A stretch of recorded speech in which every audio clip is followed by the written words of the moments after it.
I'm really glad I had us muted for that because Dan just yelled the word penis to start off the show.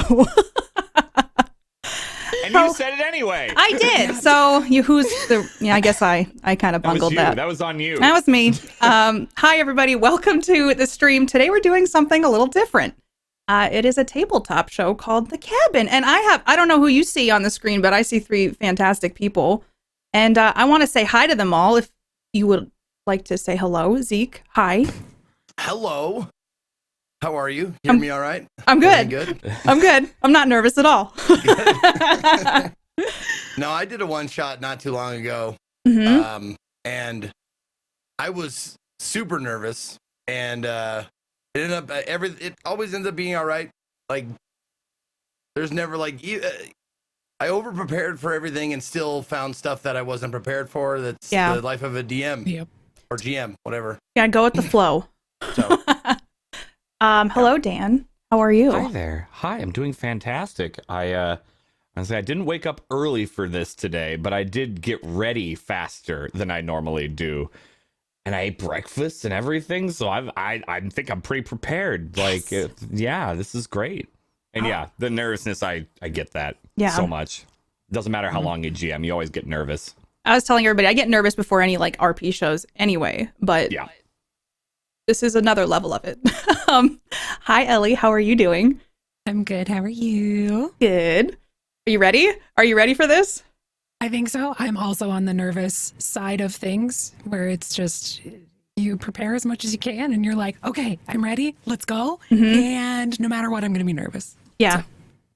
I think it's going to be a fun day. I hope you're all ready for this story. I hope the three of you are ready for this story.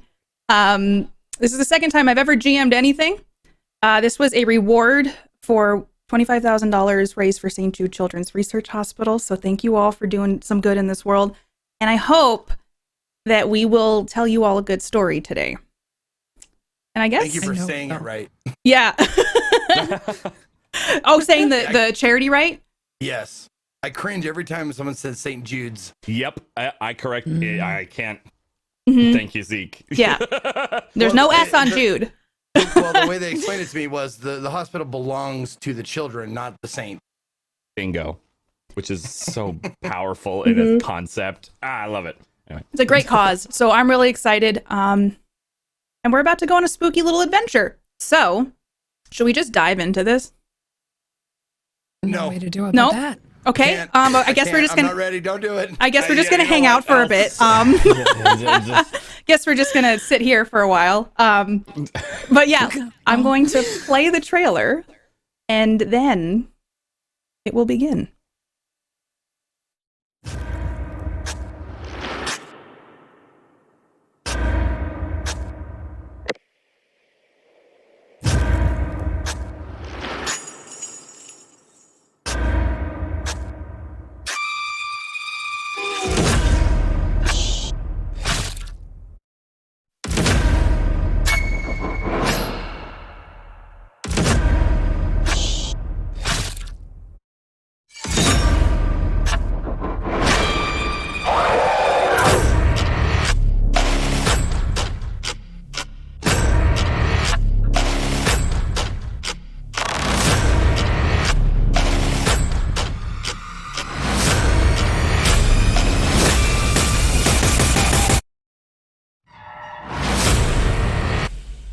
Please be mindful that the show you're about to watch may contain disturbing content, violence, mental health topics, and a trip to a place unlike any other. Viewer discretion is advised.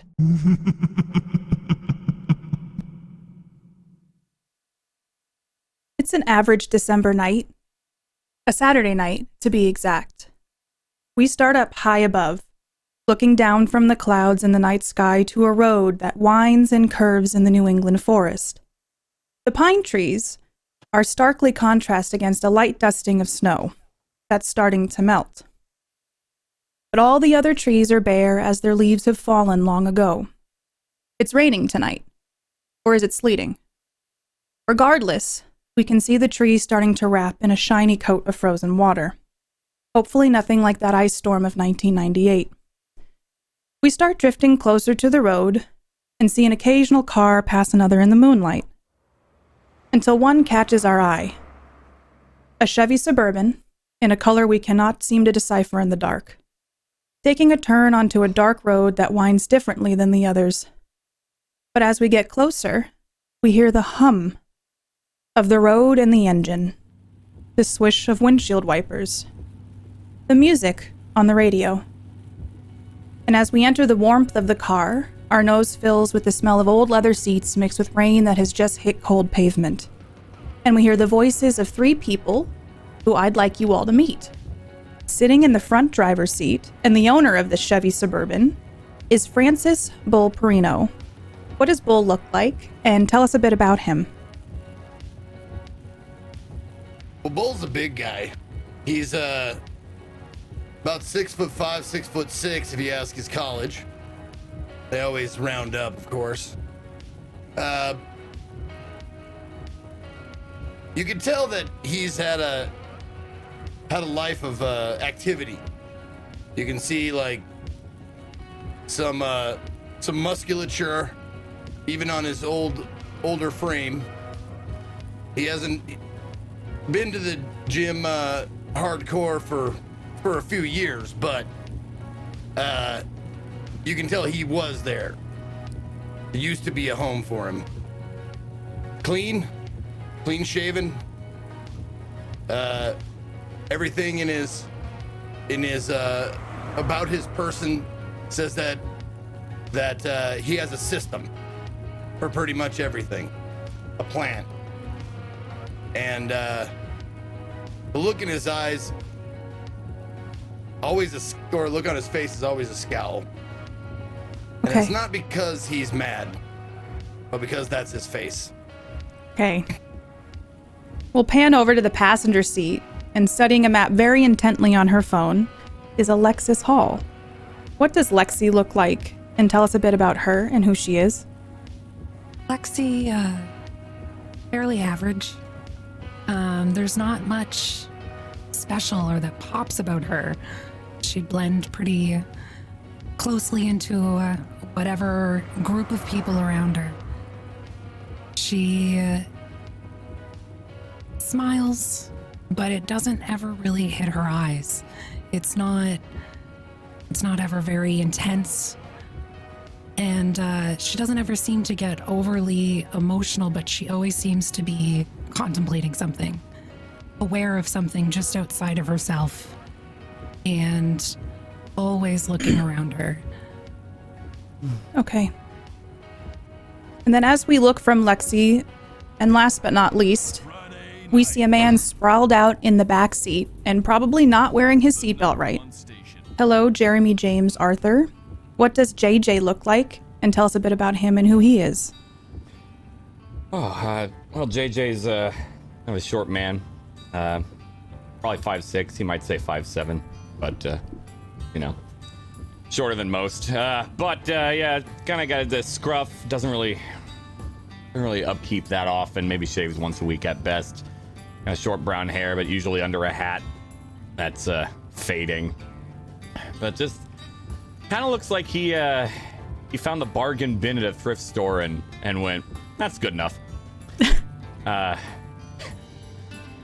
two in the car would know he lives out of his car, not because he has to, because he wants to. So this road trip it's nice. It's nice. He likes being on the road. Okay. So it's been about 15 years since you've all met, but it's been a while since you've all seen each other.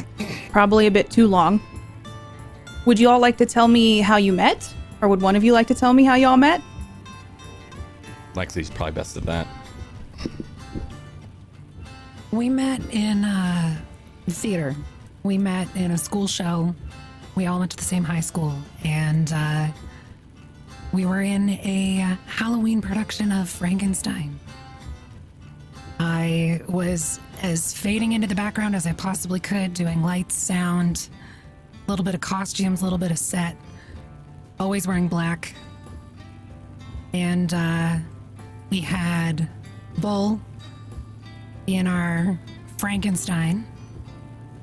And JJ, what were you in the show again? Igor. Oh, it seemed like the most fun I could have. I needed some art something for my to make spruce up my college application. You know, I didn't get a full scholarship, so I had to make it look better. But it was either that or jewelry, and I opted for the theater, because I know there's some old pro athletes that had done some movies and commercials and stuff, so I thought I might be able to do it. And I went down there and I auditioned, and being how big I was, they said I'd be perfect to play the monster. Learned that it's the monster, not Frankenstein. Frankenstein's the guy. Right. The monster's the monster. So that was a learning experience for me. And then I met these two, and I don't know. It was different than the people I was used to. You know, they're so loose. Who would have? Yeah. Who would have thought a jock, a quiet girl, and a guy who was up for anything would discover that they had more in common than they originally thought. One of those being visiting haunted places and staying overnight, mostly at the suggestion of, I believe, JJ. It got you out of the house. It gave you some independence, something to conquer, something to be curious about. But that was high school, and you're all about to turn 30. So after a quick trip down a creepypasta, a Reddit post, and a website called New Hampshire, the cabin stood out to one of you. Why? Who would have found this place to go visit in the woods? Would there be one of you? Probably me. Probably me. He's the one who's been around the most and heard the most things and would know which places to go, or hearsay, or just from being around.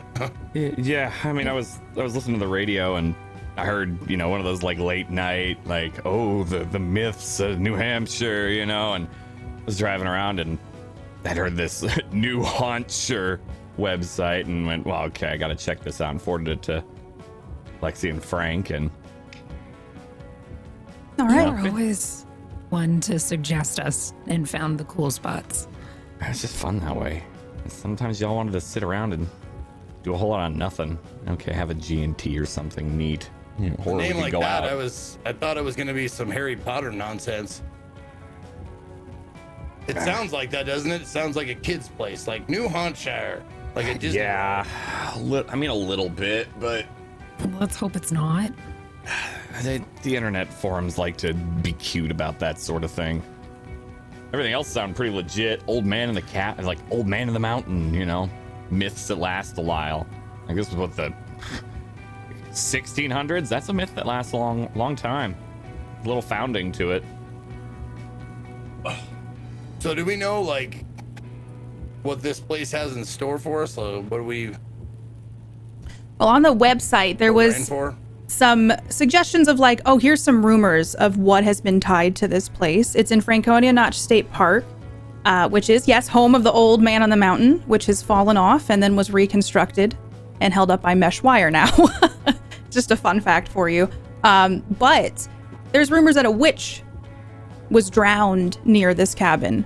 There's rumors of a man that they've seen walking the woods, haunting the woods on cold evenings. They're saying that there was like almost a slasher thing that happened. Co-eds went and stayed there in the 70s, and then they were discovered dead. An old man passed away there. So there's like rumors of people that might haunt this place. And then there was a comment section where they talk about, people who've been there, like, well, something grabbed my shoulder, don't go there, those kinds of things. So it's very generic, but there's just a lot of things that might be tied to this place. Yeah, it's a great place to spend the night. You sent me a link for. I didn't look at it. I'm sorry. That's fine. I didn't figure you would. You're not the navigator, huh? No. Gets me away for the weekend. I'm happy to be out. It's been a while. It's been a while since we've done this. It's nice. It is nice. Nostalgic. Very nostalgic. Didn't want to take my car though. When was the last time you cleaned it? Oh, like a few weeks ago. At least it was a few weeks ago. Yeah, I got some new air fresheners, you know. Your favorite radio station's favorite radio station. All right. How? So, is there anything you would like to do before you continue on the road? Are we there yet? How long would the map say? Probably about another hour, so not too far. All right. I'll probably just take a nap. Do you need me to wake? You need a spot for like deer or something? I got that. You close your No. eyes. Any deer on the road, they're dumb enough to get in front of this. I mean, I'm not cruel or anything, but the best thing you can do is just drive straight through them. Never swerve. That's right. Yep. I'll let you know when we get close. Thanks, Frank. All right. So, you know when you're on a drive and you just kind of arrive and don't really remember what happens in between, like perhaps there's good conversation, you're tired or whatever, but you get there. You get to the cabin. And you're parked on a dark, overgrown dirt road, sitting in the car in the middle of a very desolate place in the woods. It's in a small clearing, but it's surrounded by a thick forest with trees that go on forever, and behind that is just darkness. But it's raining lightly, and if you squint, you can see the outline of this cabin. And you're just sitting in the car. What would you like to do? Hey, Lexi, you awake? Yeah, I'm awake. We all brought flashlights and stuff, right? Remembered it this time? Oh, I got plenty of everything. Don't worry. Yeah, same. Good. Oh, good. I felt You're the car awake. stop. Yeah. Good. Ugh. All right. Well, we're here now. I'm looking around. Is the cabin like visible from the road, or we have to hike there, It's visible from where you've parked. It's just like, or from where I parked? Yeah. yeah, it's just kind of illuminated, like with an outline from the moonlight. Okay. Oh. So the object here is just to Spend the night, Spend see the what night. happens. Ooh. All right. You know? Well, I'm unload. ready. Let's go. Am I bringing Yeah. a Ouija board? I'm kidding. I'm High five. kidding. I'm kidding. Well, Lexi be the one to ask, right? Isn't that what? Correct me if I'm wrong. Isn't that what you do with your was it your grandma? Is that right? We've dabbled. Most of the time, it's just working at the sew and crafty. Oh, okay. Okay. Yeah, you kind of moved away from the whole occult thing and We went did, more to yeah. craft. Was people wanted to buy more yarn, didn't they? The yarn business and sales, that was where we're from. That's really the hobby that it is to go to. I just remember, like, back in the day, the outfits you would wear and stuff looked very, I don't know, witchy. Witchy. Okay. Yeah. I'm sorry, is that too far? No, gosh, no. I can see it. I can definitely see it. It was a No, vibe. I mean, I was a jock. Like, that's no question. Like, I wore basketball shorts every day of my life. You definitely in did. school, so, like, Yeah, I remember the time you almost got frostbite. That was fun. How many pairs did you have? I feel like I never saw you in the same ones. it's important. Like, that's something they don't tell you about being in sports and being an athlete is that you got to have fresh gear or they're gonna know. So I had to buy new tennis shoes and new shorts all the time. I spent all my side job money on clothes, which looking back, man, what a fool. Well, I mean, they just all look the same anyway. That one was blue, that one was black, that one was blue with a white stripe, that one was black with a blue stripe. I mean, Yeah, to the untrained eye, I'm sure. yeah, which I was, absolutely. All right, we're wasting daylight. Let's unload this thing. We should Yeah. get in there before. All right, I walk around to the end, to the back of the Suburban and open the back there and grab everybody's packs and give them each their amenities, whatever they're taking. Okay. I I size up JJ and Lexi and see like, Lexi, you want to help me carry the cooler? Oh, come on. I got you. Come on, it looks like you haven't eaten a protein in 10 years. I did that one plant-based thing for a little bit. It didn't stick. I just like burgers too much. Stick is the right word. That's you. Yeah. It's lean, wiry, they call it. All right. I still go running. Well, don't worry. Yeah, I mean, it's just sandwiches and stuff, so you can pick off the meat if you want to. I still eat. I do eat them. All right. Yeah. I got the You bag. get the other side of that. Let's. All right, so you head towards the cabin now? Yeah. Okay. So when you get closer, it becomes a little bit more in focus. It's pretty dark right now. It's definitely past, it's getting more towards twilight. And you see this place, it's really decrepit.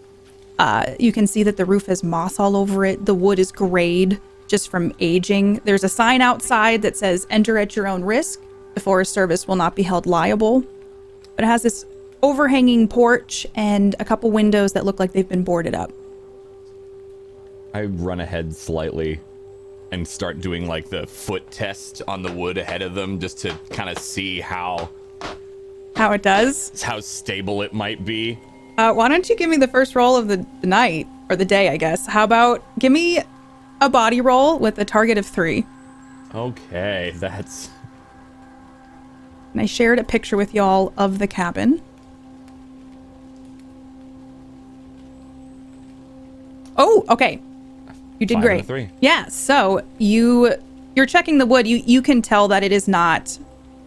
It's fine. It's in fine shape. It actually seems a little bit better than you expected it to be. You're a little surprised that the wood is not as flexible. Wow. That seems pretty sturdy for how old it looks. Mm-hmm. Yes, and mark a spirit point because you did extra well on that. Alrighty. Yeah, it looks like it's got good bones, as my dad would say.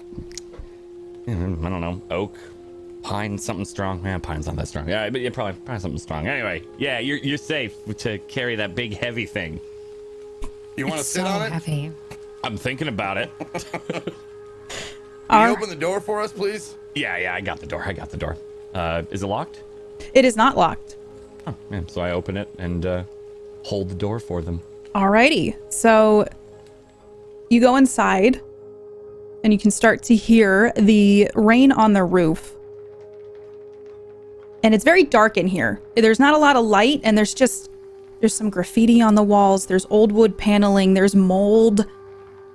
There's just things that have been left behind from prior lives, it looks like. Maybe a doll or a chair that's just kind of sitting there. There's a mishmash of things, but this room is very dark and you can't really see very much. This Love to a play. great choice. Just set her down there.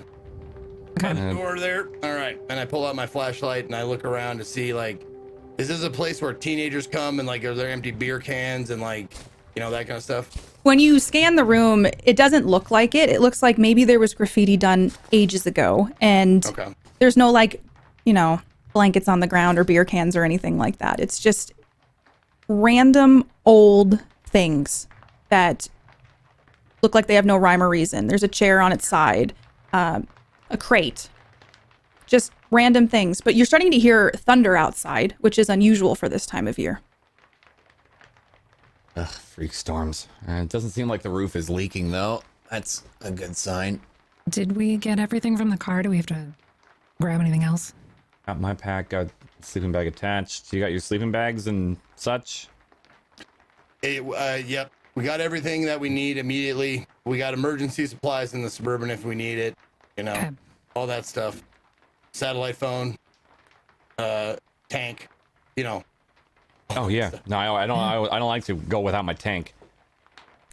It's a small tank. It had to fit in the Suburban. Right, of course.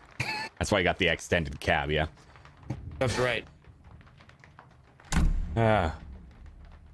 Okay. Well, do we want this? We'll just set up in here. Yeah, maid room is usually Nice. probably the best call. Yeah. Looks like there's a fireplace. Is there any wood here left over from the last group? Does No. it work? There's no wood or anything. There's just... Ah.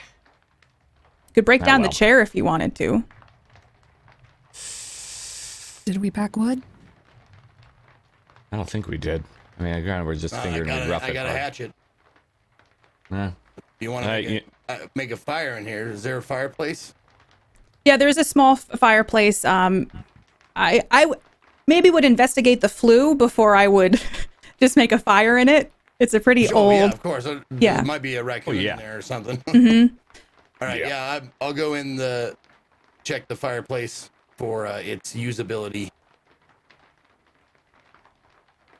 The door has been kind of like cracked open a little bit.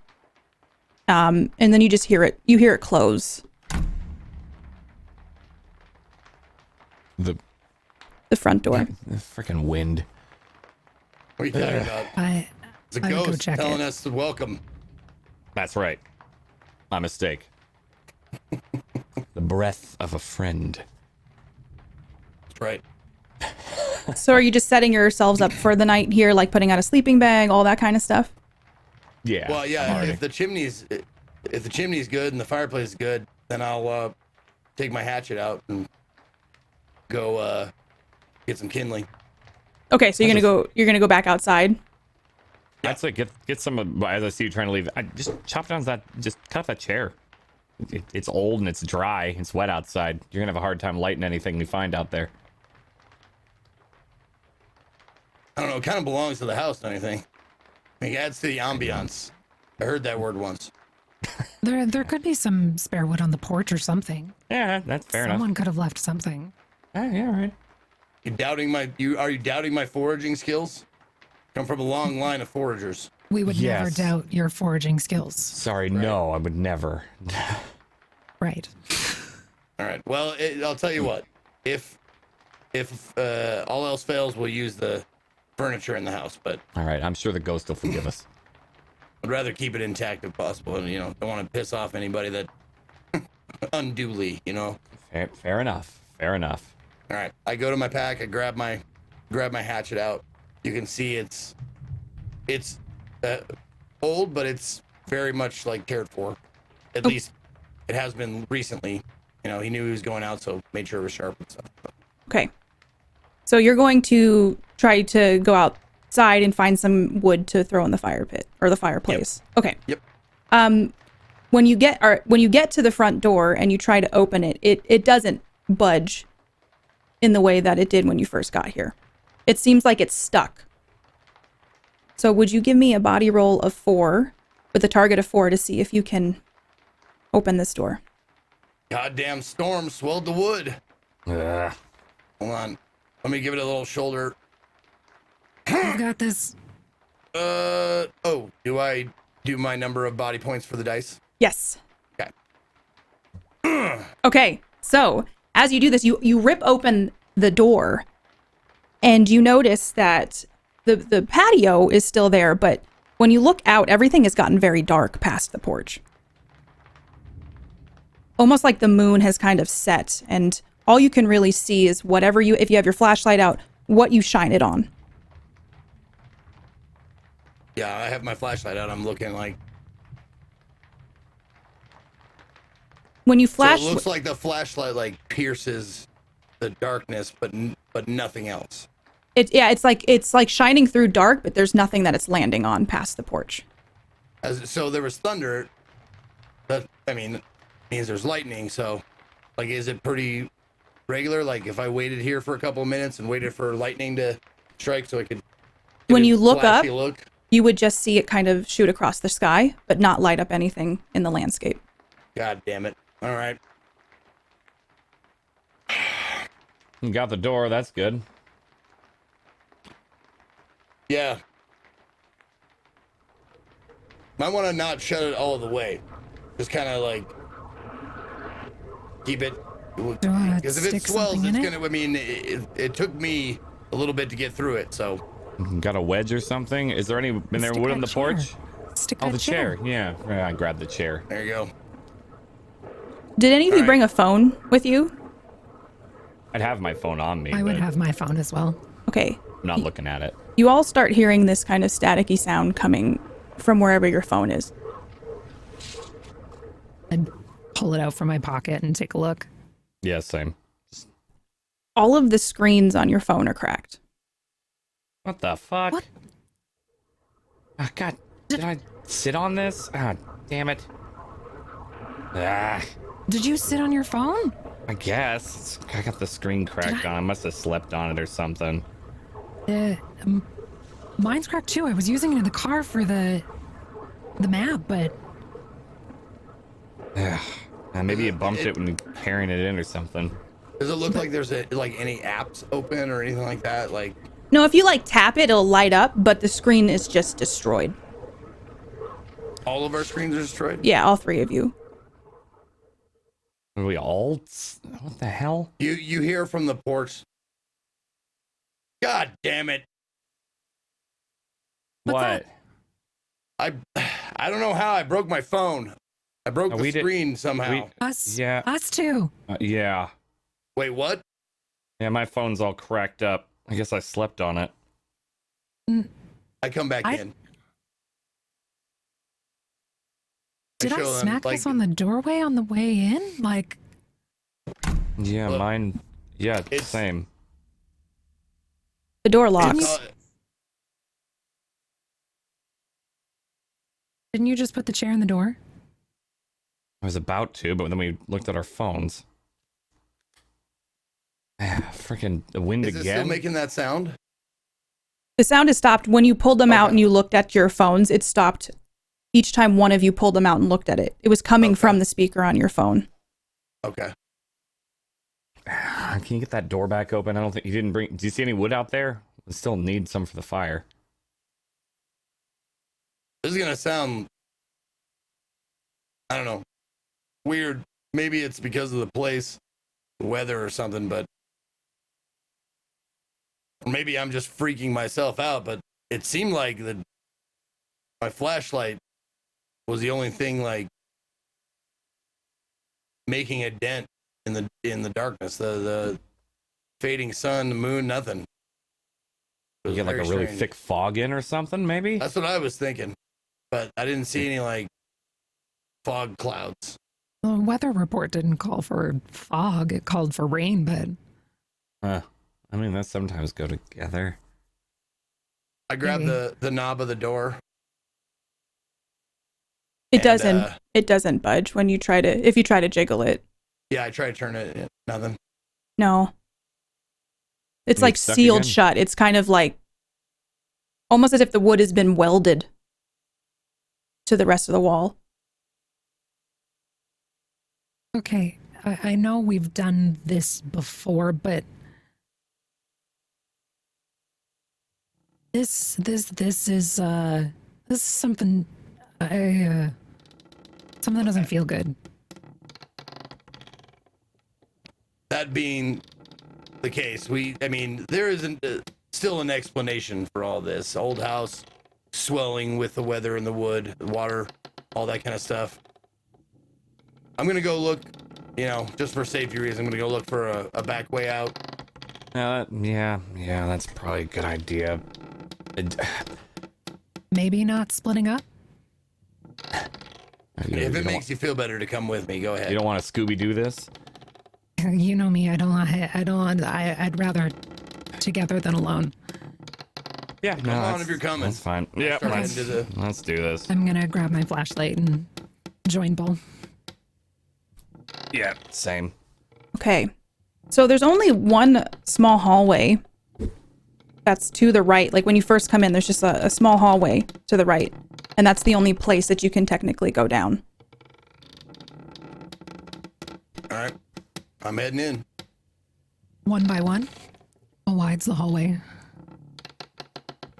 The hallway it's like pretty small because back in like older days, like the walls, the hallways were not as wide as they are now in modern builds. So you could probably like 2 by 2 go in. Okay. I'm Right. just falling, looking around. God, this wood is old and creaky. Also, can you hear the rain anymore? It must have let up. when you start heading down this hallway, that creaking sound gets louder. And when you pan the flashlight across the wall, you see a door.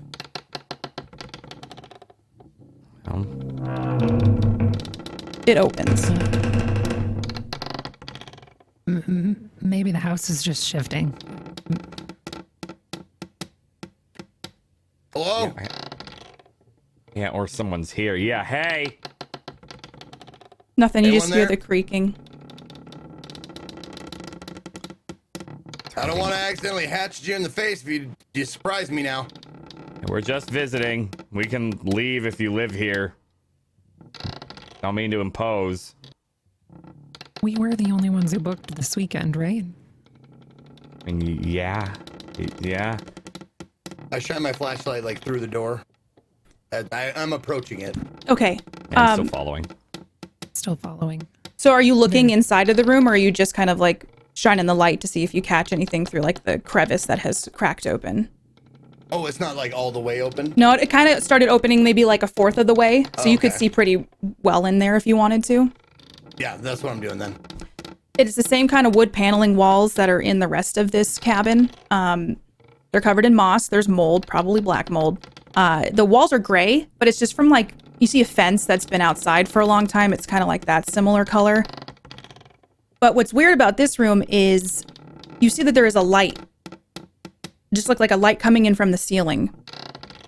But without going in the room, you can't really see more than that. See anything? Not yet. I put my hand on the door and I open it slowly. Okay.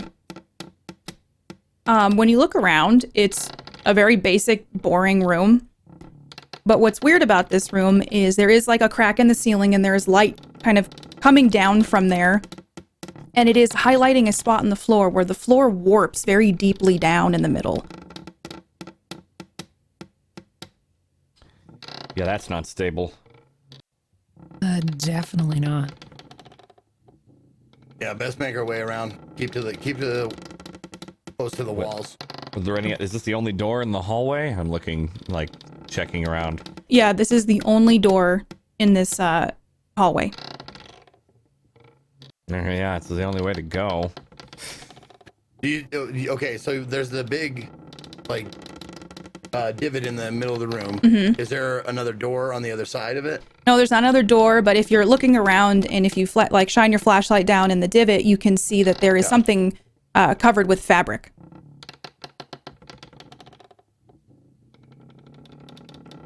Does it look like body sized? It doesn't look, I mean, it looks like you're not sure it's lumpy. And like the floor, what's weird about this is like, it doesn't look like the floor has been worn.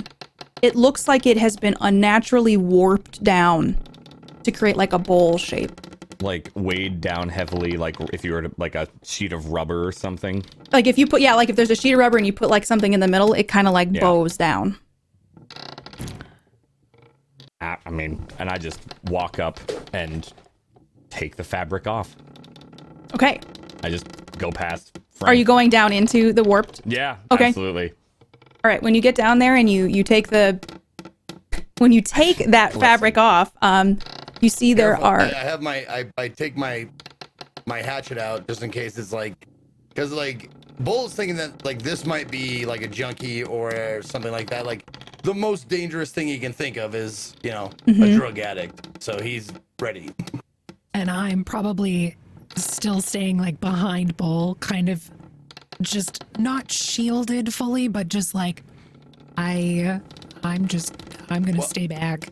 Okay. I probably absent-mindedly do one of these things, like, like Like the like a mom does. Mom arm. Mom arm. We all know. Yeah. As soon as you step down into this warped part of the floor, That's freaking weird. the door slams and locks. And then when you turn around, the door is gone. What? There's the. You haven't seen that yet. Can I feel the wall? Yeah. Give me a 6th sense roll with a target of 6. Oh boy.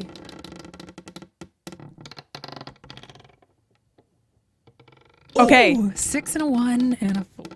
When you touch the wall, you feel like this indentation. Like there was a door there at one point, but it's gone now. It's fully gone. I can feel it, but it's gone.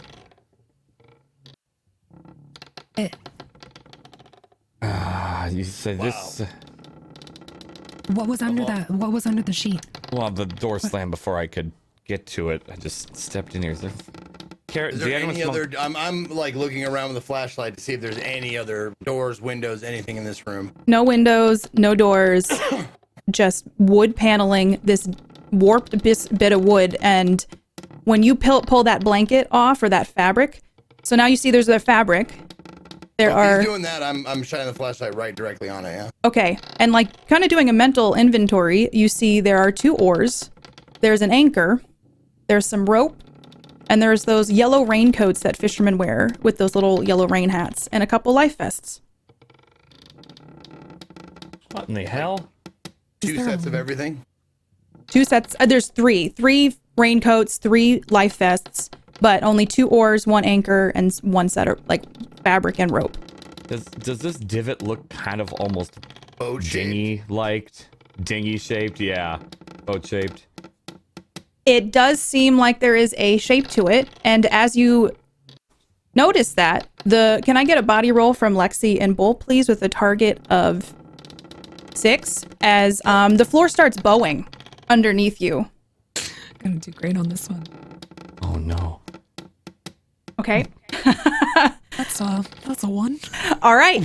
Bull and Lexi, the floor starts moving and it starts undulating underneath your feet, and you are being thrown into this warped bit of flooring with JJ. JJ, you are knocked down, and you start seeing the room break apart. And as this room is breaking apart, you are rising up. And the floor around you is turning into water, and the walls have fallen. The floor has fallen apart and is sinking underneath the water, and you are now in a vast bit of black, dark water in this little boat. I grab one of the oars and put it out toward Bull and Lexi. I'm as fast as I can. Okay. So you two, you fell into this warped bit of flooring, so you would already be in the boat. Okay. Oh, there. Oh, I see. Okay. Yeah. Life vest on, like instant. Okay. Yeah, I'm just Anybody injured? No, I'm good. Just a little sore okay? from when I fell. I think I'm okay. This is just life vest on. Mm-hmm. Immediately look around like, are we in the middle of a lake and we can't see anything? Yeah, when middle of water. If you scan around, are you just looking like for shoreline? I'm looking, for walls. Yeah. Shoreline, anything. No walls. You see bits of wood breaking apart and sinking that were parts of the room, just starting to go underneath the water. And when you look out and you're like trying to see land, you don't see anything. You don't see anything at all. It is just vast, dark water. The water's black. It is not like crystal clear Caribbean water. It is not even like any water you've ever seen. It looks like the water is literally black. Okay. Well, I'm gonna not to scare you, but I'm gonna do something loud real quick. Okay. Echo! Is there any sort of echo? Dead silence. You hear the lapping of the water on this boat, and you know now that you're in this, you see that you are in a little rowboat.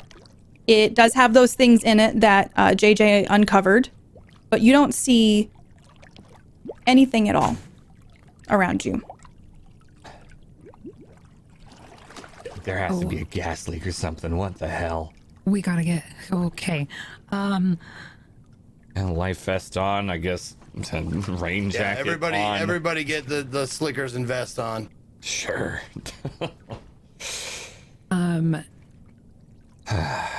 JJ, I'm gonna ask you this once, and I want an honest answer. Did you fucking dose us? No. I didn't think you would do that, but I had to ask because I feel like I've been dosed with some sort of hippie drug. No, I would never do that. This doesn't feel like the last shroom trip I had wasn't this bad. You're all sitting in the boat, right? Yeah. Okay. Yeah. Go ahead, Lexi. Can I take my flashlight and just look at the water, like, close to the sides of the boat? Yes. Will you give me a psych roll, please, with a target of 3? Do I get my +1 on that one? Yes. Use your +1 for this.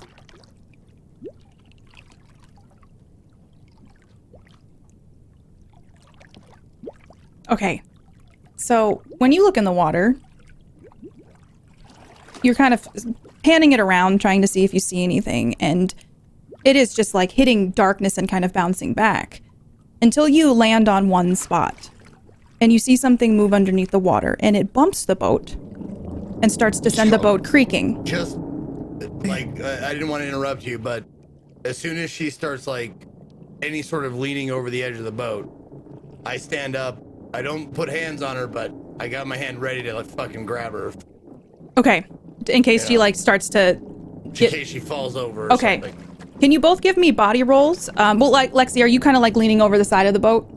I would be gripping the boat in Okay. death grip. Like, I'm just So- like, I want to see, but I'm not putting myself in Okay. any...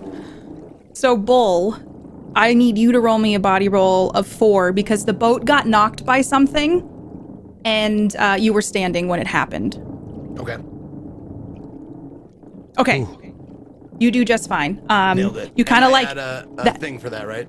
I think you What Add was a the body thing? roll I needed to If I roll? roll a 6, Oh do I yeah, get- yeah, you're good. You got a 6, so you were golden. So Okay. that athletic training that you've had your entire life, like you center your body weight and you hold on to Lexi, and it's almost like okay, you were prepared for it even though you weren't.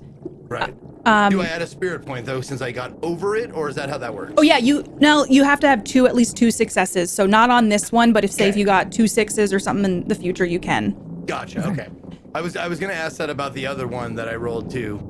The other one you did get. Yes. I got 2 successes. Yes. Yep. But this one I did not, so we're good. Okay. Yeah.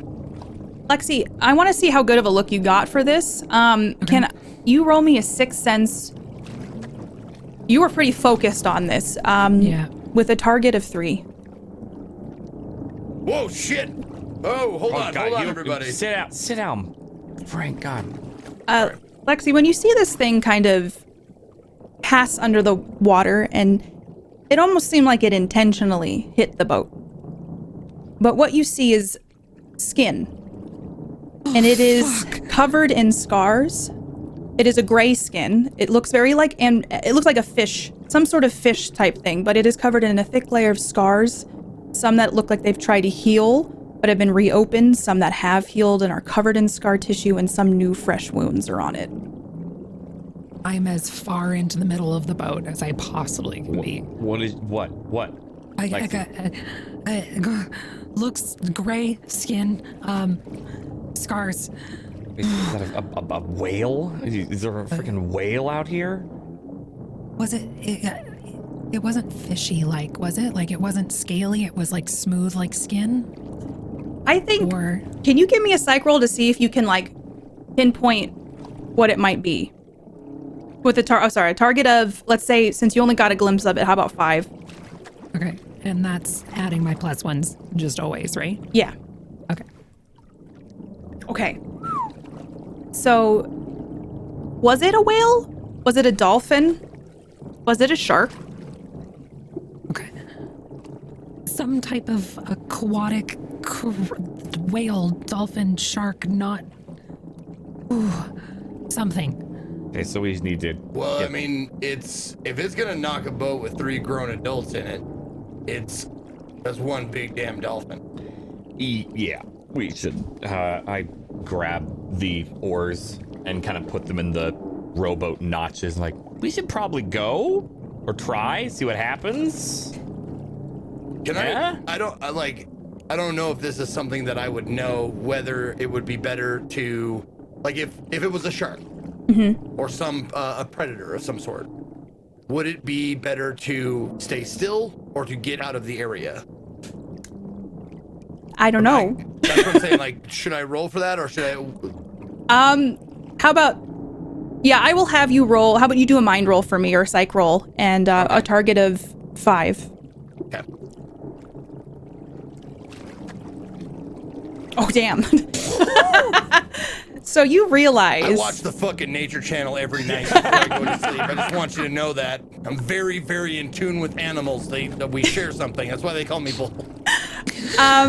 You would know that, like, sharks, if they hear flailing, if they hear any sort of commotion in the water, it generally does draw attention, and they think, oh, it's something in danger. Okay. But JJ, had you already started to put you already put the oars in the water, right? I was putting the oars like in the notches. In the notches. That's why I said that, because I would have like stopped him. I mean, like, yeah, I didn't start rowing yet, but I was getting ready to. No. But now it's good to be ready. Or I say like more quietly. I don't know if it like whatever. What? It's good to be ready, but if it's a predator, if it's a predator animal, it's best if we stay still, because if it senses us splashing around, it thinks we're wounded like food. So maybe if it bumps us again, by all means, let's get the fuck out of here. But okay, all right. It might leave us alone if we stop. We stay still for a minute. Keep them in the notches, but pull the oars up and in. Yep. And I sit down like beside him and grab one of the oars. Gotcha. I would point my light forward as like, so that they could see potentially what would be forward or back. Okay. Kind of panning. When you do that, you shine the light in the water, you all get a glimpse of this thing. Its eye rolls back a little bit to you see the white of it. And as it passes, you see the size of this, and it's very clearly now a shark. It's not like a shark you've ever seen on Shark Week. It is similar. Megalodon. It looks like a great white, but it is at least 30 feet long. Covered in scars. You all see the scars now. What in the hell? That's some dinosaur prehistoric shit. Yeah. You ever see that on your shows? Yeah, but only in bones. Are you training the light on it, Lexi? I probably wouldn't want to attract too much attention, but I'm keeping it highlighted to make sure I know. Yeah, so yes, I would want to know where it is. Is there anything in the boat besides what we brought, like what we were wearing? What you're wearing? You like, said there's an anchor. There's an anchor in there. There's some rope. There's the ponchos. There's an oar. Some fabric. Okay. But as you're training the light, you see its fin coming out of the water. And it does a very quick 180. And it starts accelerating its tail.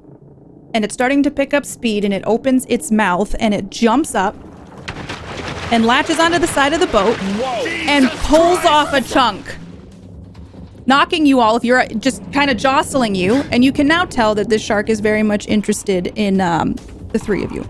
Time to go. I take the fucking, oh shit. My first instinct is to take the fucking oar and hit it in the eyeball.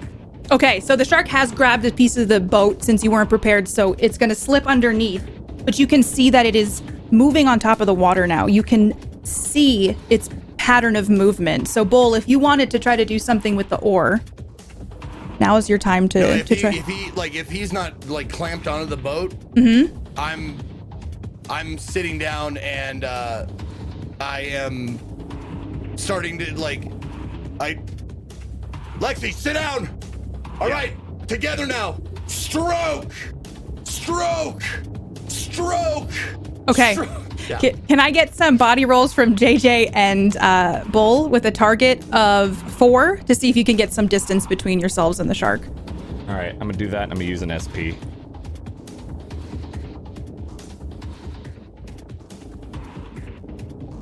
Oh, I'm glad okay. I did. You with enough power, it seems like adrenaline is pulsing through your veins. You are like putting a little bit of distance. You can see the shark is still, it's like hunting you. It looks like it is watching you and your movements. I will count that as Bull and JJ's move. So Lexi, is there anything you would like to do before the shark does something? I I'm keeping my light trained on it. Can I speak? Like during, okay. I shouted, Lexi, and I look down at my belt loop, the loop with the hatchet in it. Okay. And grab the hatchet. All right. So is there anything you want to do right now as you see the shark kind of following you as you're paddling away? Can I ready to be able to see if it's gonna jump back in? I'm gonna just be ready to smash at it if I can. Okay, so are you gonna like position yourself where the shark might come to the boat with the hatchet? But I'm staying seated, like I'm staying seated, holding on to the boat for dear life. All right. You see the shark do a quick spin in the water, its tail kind of splashing up water, and it starts to accelerate again, heading towards where Lexi is sitting. All right. Okay, so as it comes up to the boat, What the it fuck, knocks. Katie? Jesus Christ. I don't like that at all. Don't make those noises. I don't like that. It throws its like the nose is the best way I can put it. It hits the nose into the boat and it's splashing its tail around. It doesn't grab onto anything, but now is a great time for you to swing if you would like to swing. I would like to swing. Okay, can I get a body roll from you with the target? I mean, it's right there. I'm just to say a target of 4. I'm gonna add an SP to that as well. Okay. All 6s, Oh. baby. Oh, Oh! So I think just in the panic of the moment, I knew it. you're just kind of like throwing your arm around a little bit. You probably nick a little bit of the boat thinking you've made contact with the shark, and the shark just slips quietly underneath the water. And it disappears. Bull, do you want to switch? Feel like you're better at this than me. okay. Yeah, do it. Yeah. All right. So I'm going to throw it over to JJ for the start of this round. JJ, what would you like to do? Oh man. How much of our momentum got knocked away from the shark hitting us front on? I'm sorry, what was that? Or how much of our momentum got stalled because it kind of like rammed us as we were moving forward. Yeah, it rammed you. So like the oars probably were counterintuitive and slowed you down a little bit. And the top of the boat probably lifted up quite a bit and then dropped back down. So you kind of have to get back into that rowing rhythm, motion. Yeah. If she's swapping and we're looking, I'll do a quick before trying to row again, just a quick flashlight, not like at the horizon to see if there's anywhere we can go. Okay. Will you give me a 6th sense roll, please? With Sure. a target of 6. Oh, God, all right. Do I get lucky? No, I Oh, don't. okay. As you're scanning around, you don't see anything. You're panning around, and there is nothing anywhere. Ugh. Yeah, so just fuck, and then I'm gonna try to start rowing again once Lexi gets in position, so we don't go in circles. Okay, who are you gonna throw it over to for the next turn? Probably Lexi, since they're swapping and Bull's gonna get ready to probably smack something hard. Okay, Lexi, what would you like to do? I'm gonna hand the hatchet over, still staying as seated as I possibly can because I don't want to let my center of gravity get very high. Okay. Probably scrambling over the seat, crawling, getting into position. And I'm pretty fixed on that shark, just keeping my eye where it is. Okay. So it did slip underneath the surface, but now you're starting to see it resurface a little ways out from the boat. You see its fin coming up, and now you see in the light, the moon is hitting it, and its skin is... You've never seen anything like this before. It's like it's been through hell and has come back. The skin has been torn open, and you've seen, sharks on Shark Week that have been like, oh, it ran into a boat or something like that, and it got a little beat up. This is just something like unlike anything you've seen before, and the sheer size of it is fully showcased as it leaps a little out of the water, lands, and starts to pivot itself to make another approach at the boat. I don't know if we're gonna be able to kill this thing. I think we just have to find a way out. Gotta go. Yep. All right. Keep rowing. In Okay. time now. And I grab the so there's a rope and anchor. Mm-hmm. Anything else? Rope and anchor, 2 oars, which are being used right now. Right. There's a yellow poncho with a little yellow hat, and some life got jacket. those on. Yeah. So you and like the life vest. So right now, all you have is like the oar, the rope, and some fabric, and your hatchet. Okay. I quickly, like, if I have time, if I judge that I have time, is there anything that I like what are those called, like moorings or whatever? The 2 little things you wrap the rope around to tie it to a dock? Oh yeah. Yeah, those would be on, like, it would be already attached to the boat. It would be bolted into the Maybe wood. on the bow. Right, Yeah. yeah. I'm gonna tie the rope around that. Okay. And then put it around my waist, like tie it around my waist, so I can swing with both hands. Okay.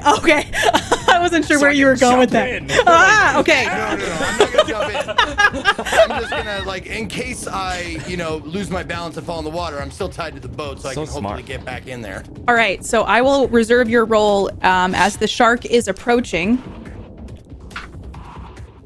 The shark is coming up very quickly. It dives underneath the water, though, this time, and hits the boat, and you feel it thrashing as it's hitting its head against the boat, and then it spins around with its tail. So you're going to try to take a swing at it while it's underneath the boat, correct? Only if I have a good shot at it, Okay, you see it's like I its am tail is kind of waiting for flailing. my pitch. Okay, you're waiting for the moment. Yeah. Its tail comes out of the water. You have a good opportunity to try to hit its tail.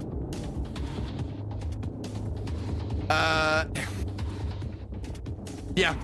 I mean, you think it pissed it off, but animals think like animals, so it's like pain, leave. Okay. So hopefully, yeah, I'll try and chop its fucking fin off. All right, let's do a body roll with a target. The fin is like, this thing is strong and it is large, so the size is in your benefit, but it's moving very quickly. So a target of 5 with a body roll, please. Okay. I'm going to use 1 point Okay. to add a dice, and shit. Oh no. Shit. All right, so you're like, Can roll a 5 on 4 dice. Fuck. oh, its tail is in the air. It is flailing around. It's too hard to like hit it. And then it slips underneath the water again and disappears into the darkness once more. So. Oh, okay. So for failed rolls, you mark 1 check of resource. Yes. Yes. Okay. Yep. So I think we all have 1 failed roll now.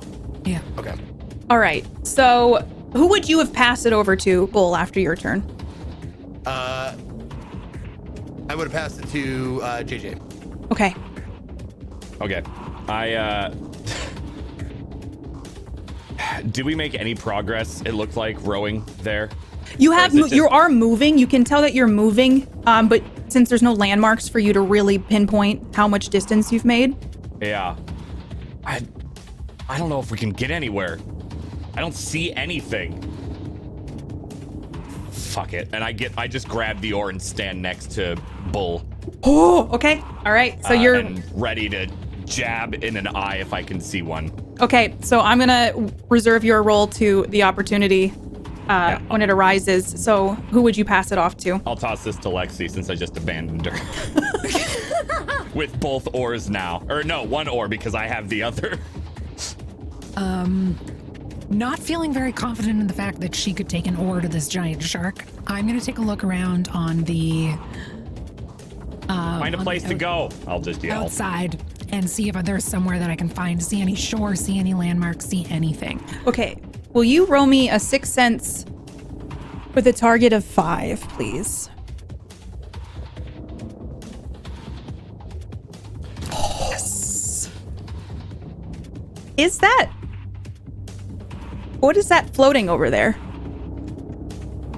There's something in the distance that you see bobbing up and down. It is larger than anything else you've seen in the water so far. It's the commotion of the water that you all are causing with the shark is making it pop up. So you're seeing something hit the moonlight, and it's probably about 50 feet away, 50 to 60 feet away. Sorry. Oh no. It's not my There's turn. something like 50 to 60 feet that way, floating. Does it look like a creature, a body, a Is it in the direction of the shark is what I want to know. It's not in the direction of the shark. It is kind of to the side, though. You're going to have to churn the boat to start heading left, essentially. I don't know the starboard or whatever it is called, but like you're starting to head towards port. You go port side. So you have to do like you do have to pivot the boat and then start rowing over there to get closer to it to see what it is. Okay. So then, Bull, that's your turn. What would you like to do? I'll hand untie myself. I'll hand the hatchet to JJ, and I'll sit down. I'll grab. And I hand you the oar. I'll Then sit swap down and them. just do it myself. It's easier, Okay. to keep in Then I'll rhythm. Okay. Will you give me a body roll with the target Turn it. to try to turn the boat, the pivot it towards port? Can you give me a body roll of target of 5, please? You bet. Ooh, baby. Come on. Oh, okay. Success. Yes. There So, it is. like a machine, you turn this boat to port. But Yeah. at this just moment, for flavor, before I sit down, I do pull a little big poppy. all right. So while you're pivoting, though, you see the shark start to notice that you are turning the boat, and it is going to head directly towards the back of the boat. Is that where you are at, JJ? Oh, yeah, I'd be putting myself in between the sharks. Sorry, I suppose I didn't know who I was. Okay. Yes. All right, yeah. So you see the shark start coming towards you, but it looks like it accidentally misfires where it was heading towards. So it misses the boat. You do hear it kind of start splashing in the water a bit. Not sure why it didn't make contact, but its head is directly next to where you are right now, JJ. Beauty. All right, I'm gonna use one of my abilities. Okay. Which is in a high-stakes situation or a situation where you need to be quick and fast to automatically succeed a body roll. Oh, snap. Okay, so So it's very much hatchet down and try to yank it as What's I see that? it's missing. okay. What's that ability called? That is called Act Under Pressure. And I feel like we're doing exactly that. All I can do right. it once a combat. So you hit the shark directly above the eye, which is a bad spot to hit a shark. Its eye, Arden, explodes and starts oozing into the water. And you see these scars that are covering its body, and it's grotesque to see up close. But it's almost like you feel bad for it because it's almost like it must be in pain all the time. But you are adding a new scar to this shark. And as you drag the hatchet, How do you like that, you ugly bastard? it throws its head back. You see its rows of teeth as it sinks into the water. Can you roll me a body roll just to see if you are able to grab that hatchet and keep it in your hand before it slips underneath the water? I'll give you a target of 4 for this. Okay, I'm gonna use another spirit point for that. I don't want to lose Bull's hatchet. Oh, Okay. 2 5s. Okay, and I'll get that back. Yeah, you hold it, and it's like it's glued to your hand. And you just pull it out, and the shark, you see its teeth as its last thing as it slips back underneath the water. If a shark could scream, you feel like it would be screaming right now. Like, please stay away. Ugh, sit down. All right. Who do you throw it to, JJ? I think it should be Lexi now because Bull tossed it to me. Okay. So, I think. Lexi, what would you like to do? I'd like to try and get a better look at what this thing is that we're heading towards and making sure it's not more danger. Okay. Why don't you since you know what you're looking at now, will you give me another 6th sense roll with a target of 4? Out of curiosity, if you fill up your spirit track, do you get anything, or you just? You just have that. Those are there for you to use. So Okay. you don't get Okay. anything. They're just They're things there that to you can use them. spend. Yeah. Awesome. Gotcha. Ooh. Oh, okay. So you see that it matches the wood of the room you were just in. And it's a large piece of wall from the room you were in. However, there is something on this. There is a door on this. And something's telling you with a roll that good that that door might be something you could use. Bull, you're doing great. Keep heading that way. I think that's the door out. Sure. Door? What do you mean door? What are you talking about? There's a door straight ahead. Shit, all right. Just let me know. JJ, grab the anchor. Get ready to toss it when we need to stop. Oh, yeah. I hatch it in a belt loop Okay. and just sit but pick up the anchor, ready to toss it on the side. Okay. So, Bull, will you give me a body roll? You were kind of like going for this. I'm just gonna do a target of 4 to see how much distance you cover. You bet. Ooh, okay. You are halfway there. You are just like, you are a machine right now. You are like, I got a mission and I'm gonna get there. And he's hearing that. He's hearing the Rocky running sound like, getting strong now. So, Bull is just hauling ass towards this piece of floating wood. And JJ, you're holding the anchor, correct? You're just ready to throw this. Yeah. Okay.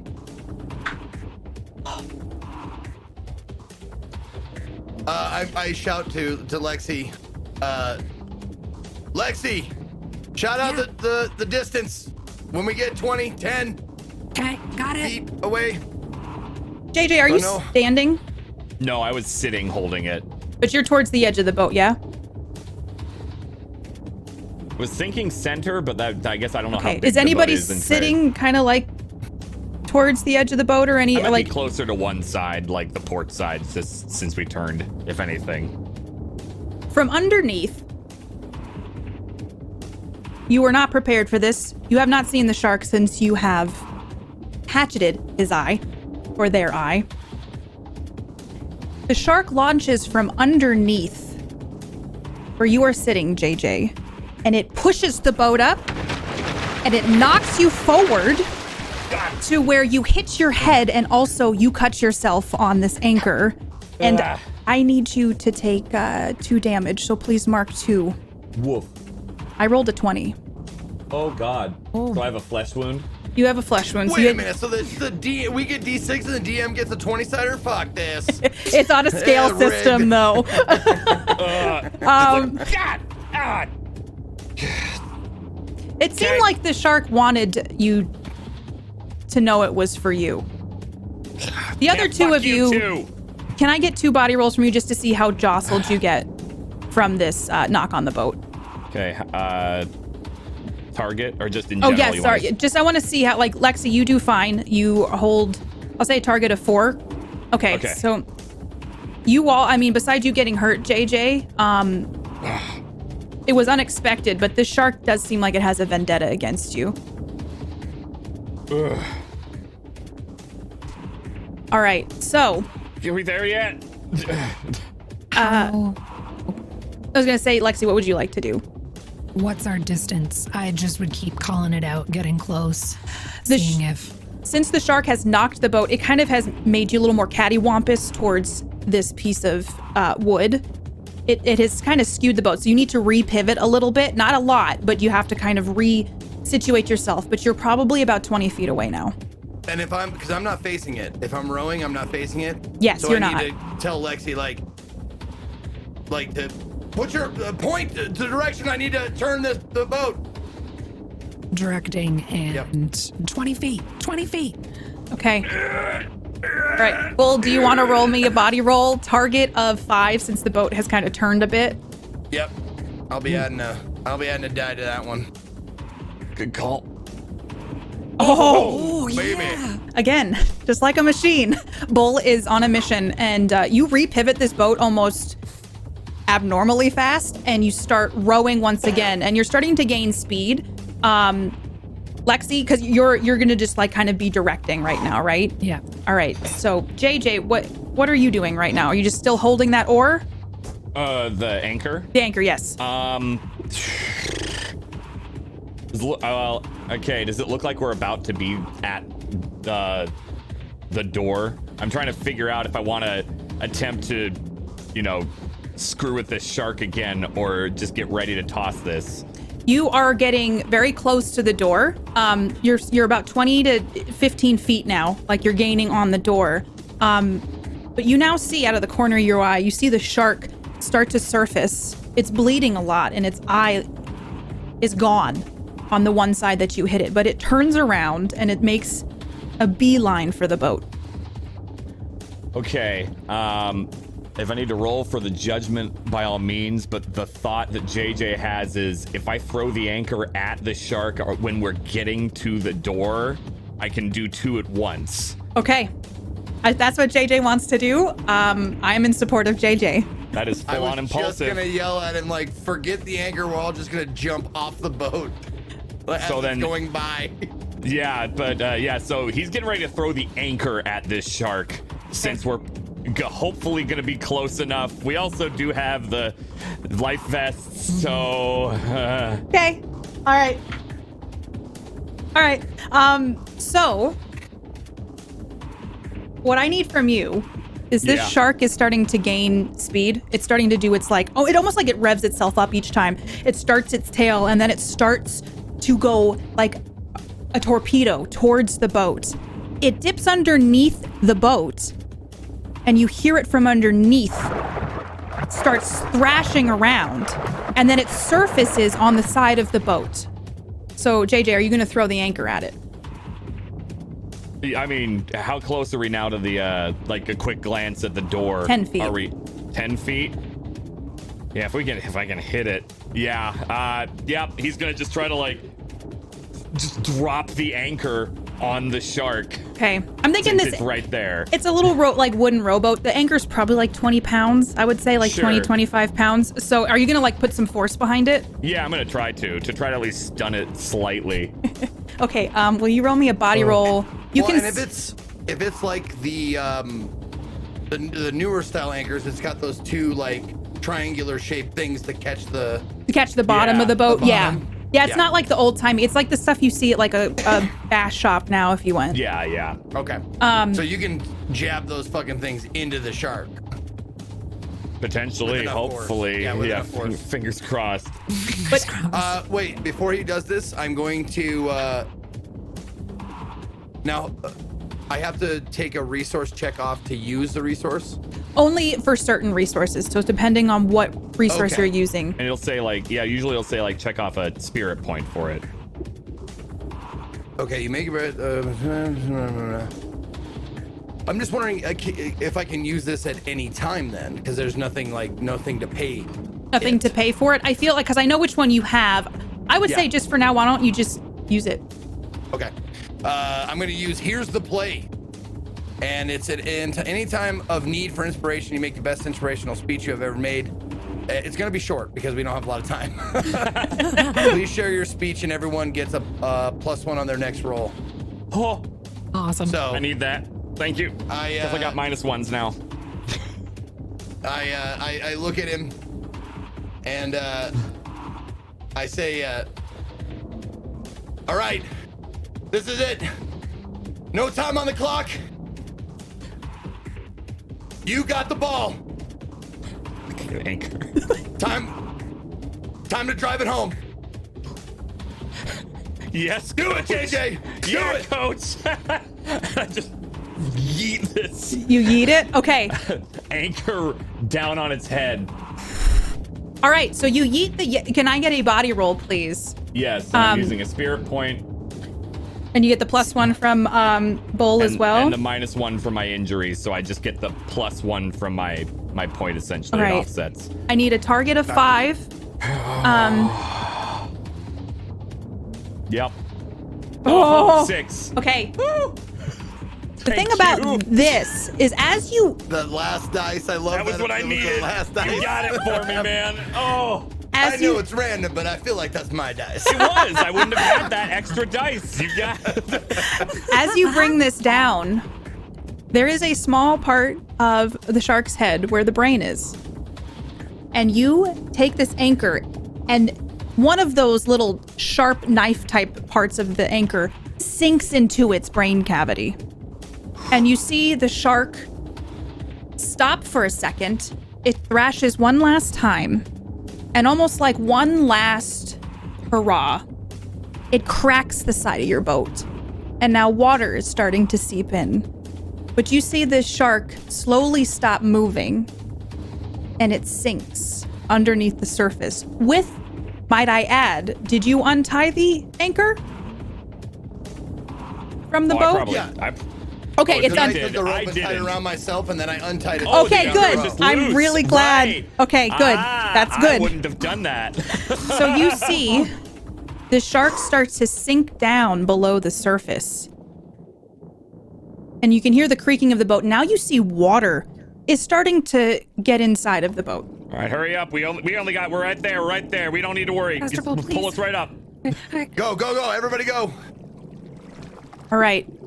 Bull, will you give me one last body roll to see, or is anybody helping to try, is someone putting their hands in the water? Is anybody helping paddle to get? Well, I'll be just trying to scoop some of the extra water that's coming in. Okay. You said we were only 10 feet away from it. Yeah. It's and not. it looks like big enough for us to like stand on. Yeah, it's big enough for you to stand on. Okay. So then we just swim the rest of the way. It's fine. We got life preservers. Oh, We I got life ain't getting in that. preservers. Yeah, I don't want to get in the water. I'm not getting. I would be Let's- protesting that. Yeah. No. We're 10 feet away. Just keep rowing. We're almost there. Oh, I'm, I was under the scooping impression the water boat out. was like fucked. the boat it's got like a hairline crack in the side, and water is starting to fill. Yeah, it's not like it's not it's not going down like super Okay, fast. Okay. No, I honestly pictured like the boat like cracked in half, and it was like Titanic down. One thing to note is, Lexi, how much have you shared about your fear of water to Bull and JJ? They probably know that there's a. You don't large join us for fear. swimming, yeah. That's why we're here. You fucked us, Lexi. That's all my fault. Yeah, they probably both know that, like, I don't go near water Okay. if I can help it. Will you give me a psych roll, a target of 4 to see how freaked out you are right now?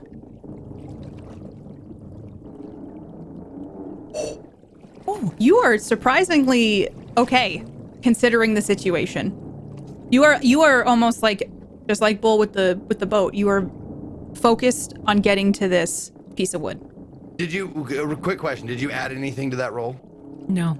Can you roll one more d6 for my inspirational Yes, speech? you yeah. do. Everyone gets it.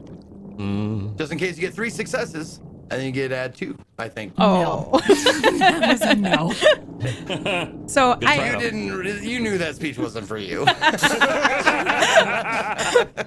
So with everybody, like with Bull rowing and JJ and Lexi probably helping in the ways that they can, you get to this floating piece of wall. And there is a door on it, and the door is gray and knotted. And it looks different than the door you entered, but there is a door on this piece of wood. Through it. Everything's so fucking weird. Might as well. You all have to get onto this, though. Can I get some body rolls to see if anybody gets from the boat to this piece of wood? Yes? Is there any way to take the sheet or the, like, that we have and, like, is there anything on the platform that we could, like, loop it onto and pull ourselves, or, like... I do have the rope, yeah, specifically that was tied to the front of the boat. You could try to make, like, a lasso and, like, get it on the door handle, maybe? Point of order. Yes. We do not have the rope anymore, right? Because it wasn't tied to the boat, but it was tied to the anchor. You are correct about that. When the shark started sinking, the rope went with it, which is a good thing that you didn't have it tied to the boat, to be quite honest. So it is slipping under the surface. But you do have a piece of fabric. You have your little ponchos and your life vests. And you have the oars. It just... I mean, I guess I could go first. Like, kind of like slight bruising probably on my ribs, maybe cracked one or something. It's now that you notice that JJ doesn't look looks a little beat up. His head is bleeding a little bit from where he knocked it on the boat, and he's rubbing his ribs. If I go first and I fall in, you can grab me. I got the life vest at least, so I'll float. All right. Is there any like sort of way that I could help him like get over to the platform? You could just help it. I mean, like a maybe shove just try to or something? hold on to the wood to maybe keep the boat closer. But I mean, if you just try to do a jump, you could probably make it. Okay. I'm just gonna try to hop over. All right. Can I have as we do get it. close. a body roll with a target of 5 for you, JJ? Awesome.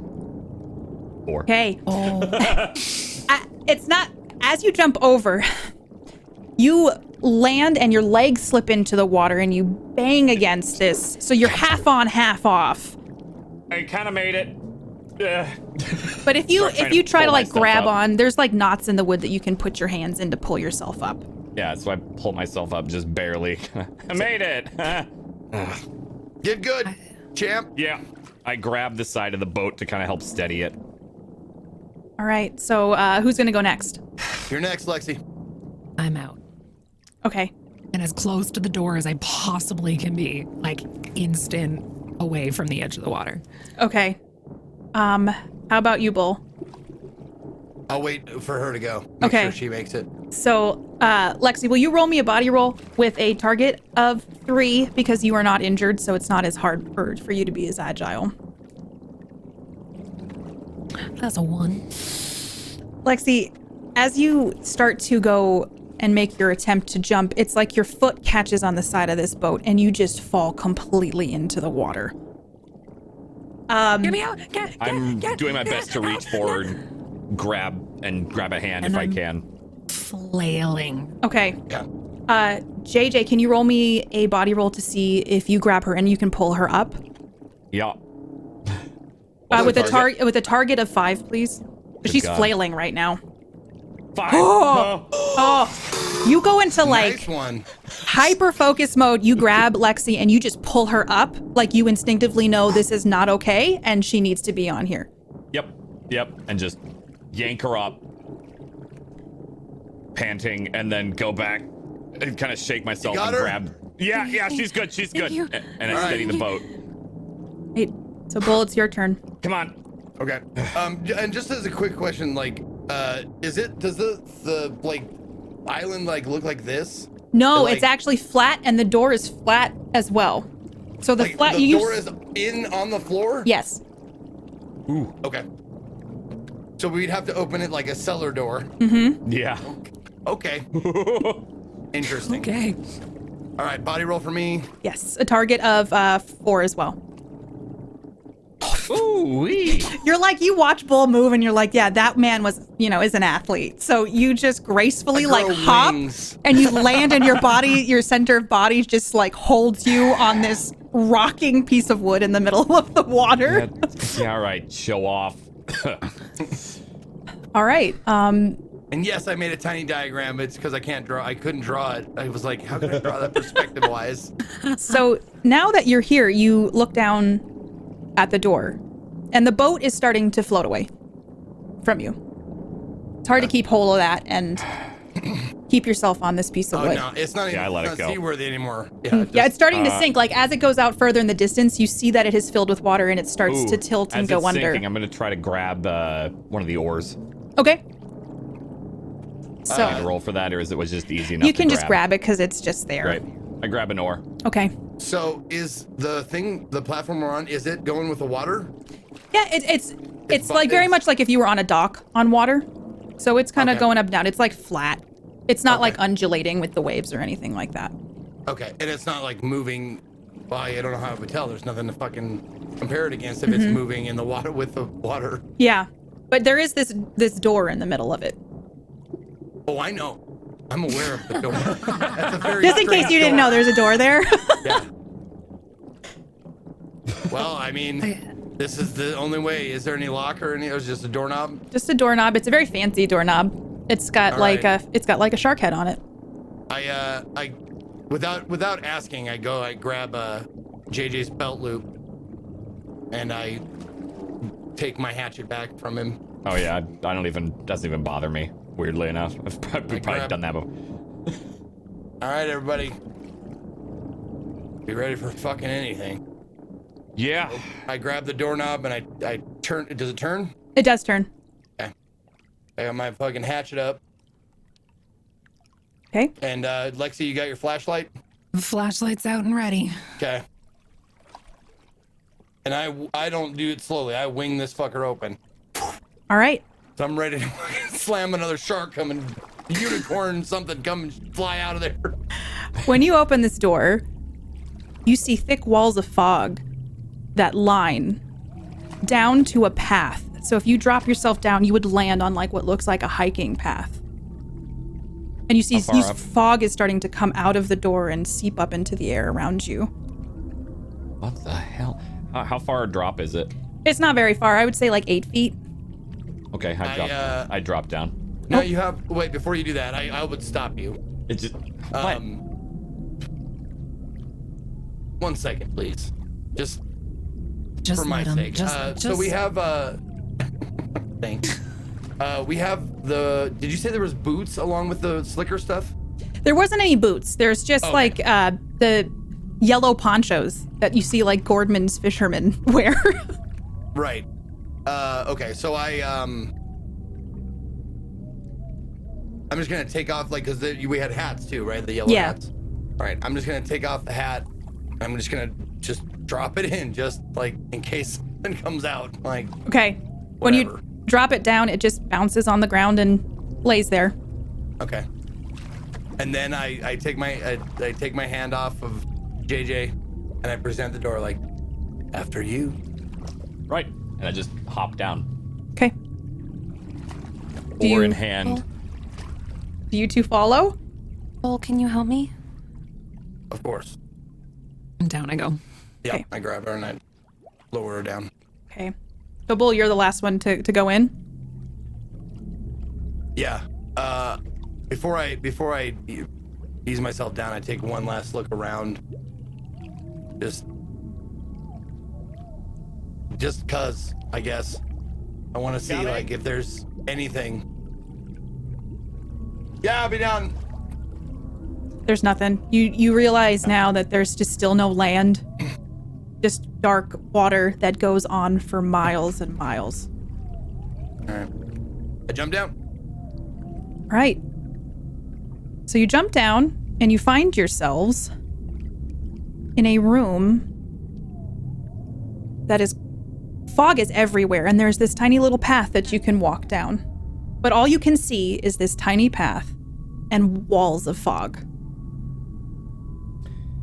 I put my hand out to like touch the fog. It's just like normal fog. It feels thick. Like once you get in here, your lungs fill with that like heaviness that fog kind of, and that humidity that fog has. Oh. So when you breathe in, you're like, oh, this is so different than the water we were just on. It feels like you have entered some place new. The path through the fog, is it like grass, dirt, gravel? It's just like a dirt path. Like if you go hiking, it's like one of those paths. It looks like it's well worn. Footpath. Yeah, like a footpath. Okay. And I take a look at JJ and just see, like we see that he's physically hurting, right? Yeah, he's bleeding from his head because you're like, oh, he hit him. He must have hit his head. Yeah, And probably like temple or something since I had the hat on. And it's a very large gash, probably more than you realized it was at the time, but it is like glass has cut your forehead and past your eye bone and down your cheek. Is there anything I can do to help him? You can spend your spirit points to heal him 1 point. Bandaging, like putting a bandage on this probably would help it because it's a very large gash. It's surprising how large this is, and I think probably covering it would be a good thing to do. JJ, come here. Let me sit down, and I'm gonna like tear off whatever I can and help. I know it's not that bad, but just humor me. Yeah. That's fine. I'm gonna help him. Okay. JJ, I need to ask. Are you hurt or are you injured? Kind of takes a second while she's getting the bandage ready. Kind of touch. There's no shame in either one. I'm just want to know where you're at. That's not a good one. Shit. Yeah, that's not great.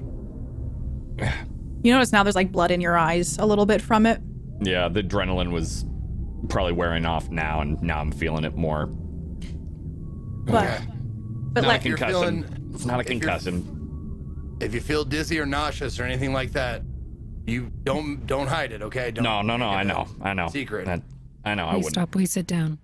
We survived a fucking dinosaur shark attack, man. Did you see that hatchet hit? Did you see that? That was awesome. You mean the anchor? No, the hatchet first. I tore its eye out. Oh, You tore shit, it yeah. out? I saw that. I saw both of those. Oh my gosh. It was And no awesome. no those offense skills. meant or anything, but you'd be the last one of us three I would think that would be the caveman tearing down that prehistoric son of a bitch.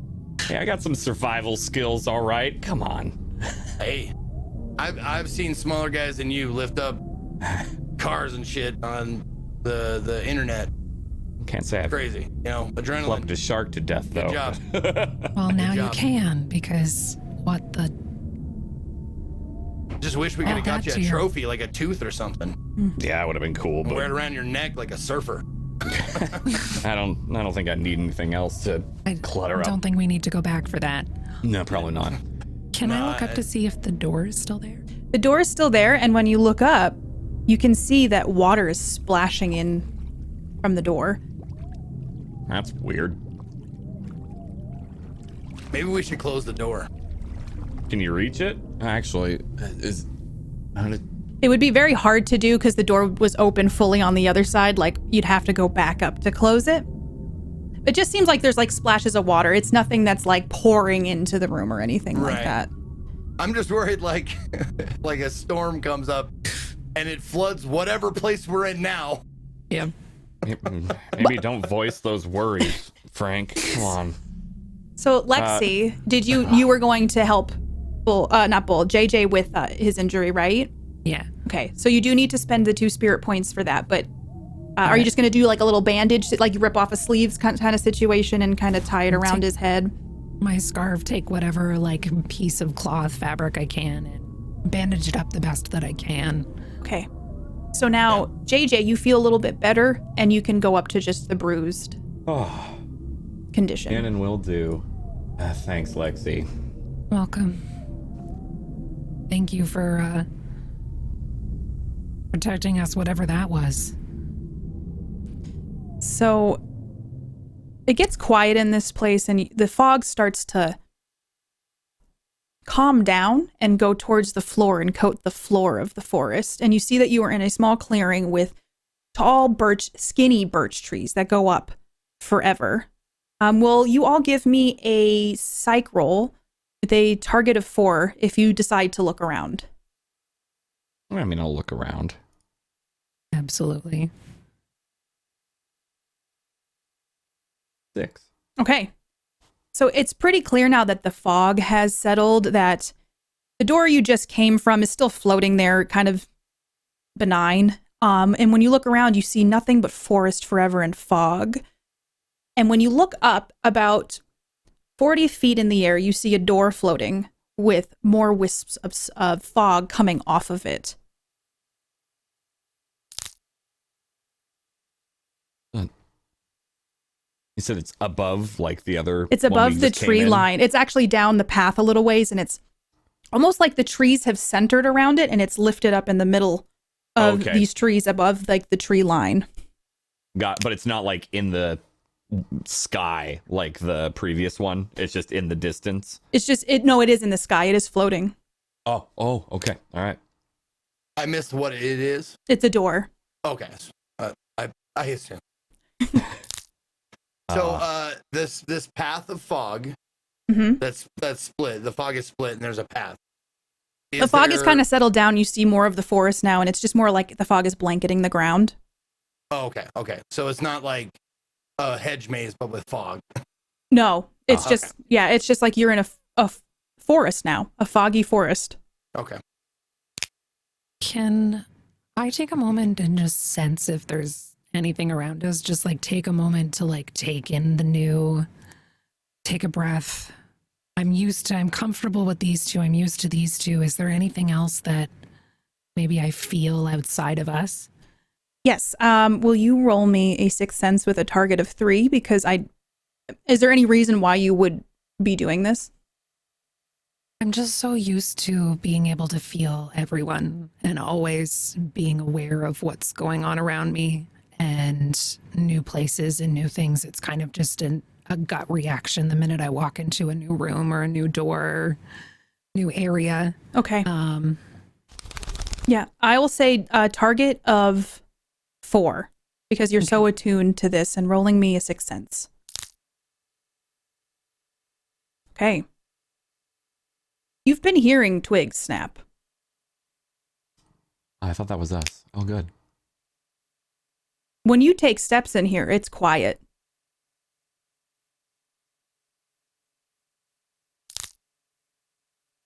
Do you hear that? What? I mean, no, it's quiet. Really Those quiet. twigs.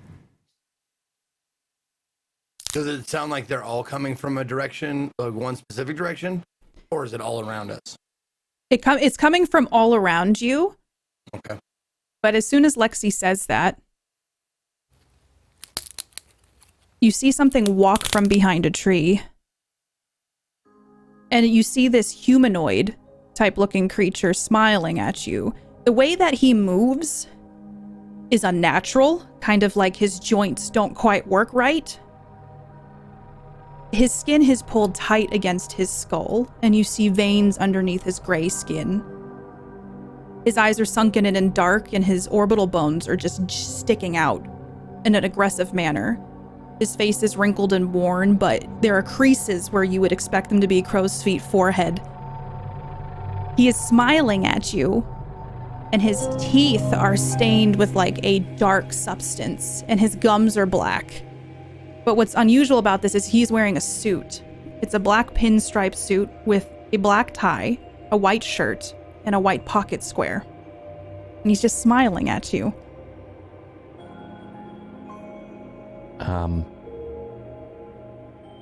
You all see that, right? Oh, yeah. Yeah. Yeah. Can I help you? He just keeps smiling at you. And he raises his hand to the door. Stop, though. Yeah, he stopped. He came out from behind a tree, and he Okay. his bones almost looked like they were popping into place as he stood. And now he's standing very tall in front of you. And How big is motioning at this the guy? door. Yeah, he's pointing at the door. He's about, I would say he's like 6'5". Okay. He's slender, so we though. would see eye to sunken eye then. Mm-hmm.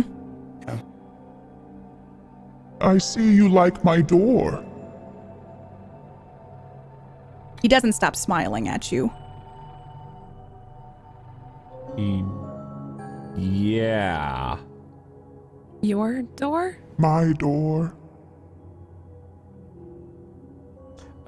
The one we came through or the one up there? Which, or both? Are they all your door? I don't want that door. And he points to the one that has the water kind of splashing in occasionally. This door. This is my door. What? And who are you? Ah, how nice of you to ask. My name is Gaunt. Hey, Gaunt. Good to meet ya. Hello, JJ. Hello, Lexi. Hello, Bull. Have we met before, Gaunt? You could say that.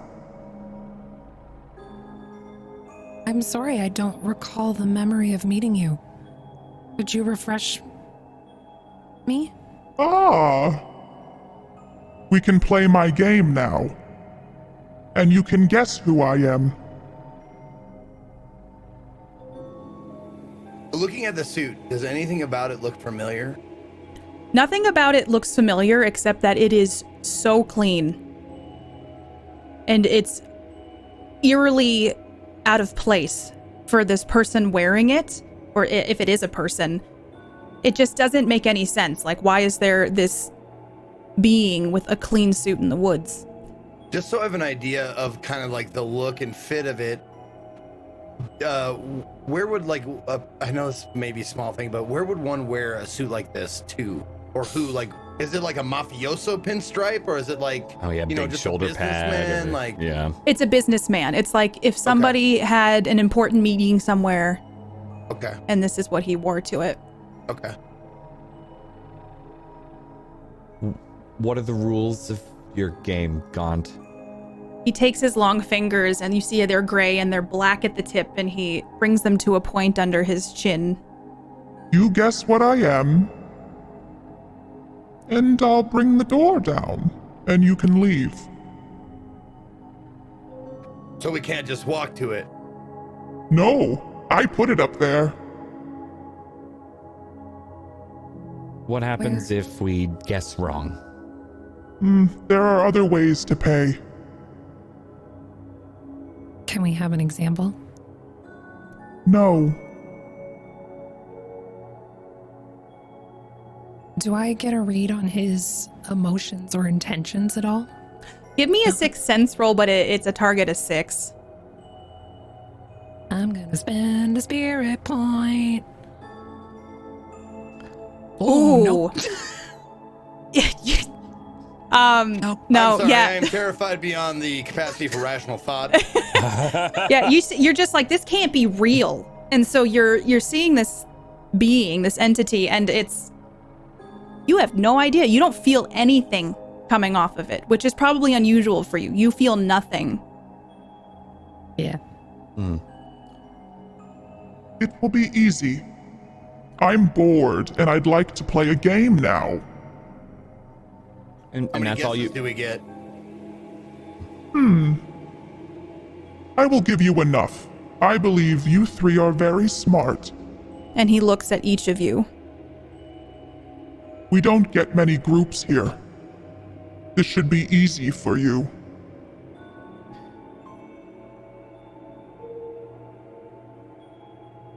Let's begin! Before you answer, he very dramatically strolls to the side. I have affected you your entire life. At least once. And he snaps his head and he looks at the three of you to see if you have any idea.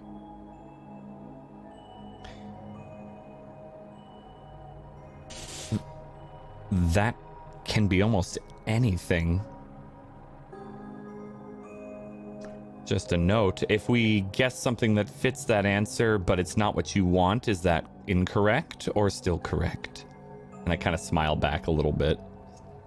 Yeah, this whole time he's just smiling at you. You see his teeth are abnormally white, but there's this black substance that's coating them, kind of hiding it. I make the rules, but I am a fair judge.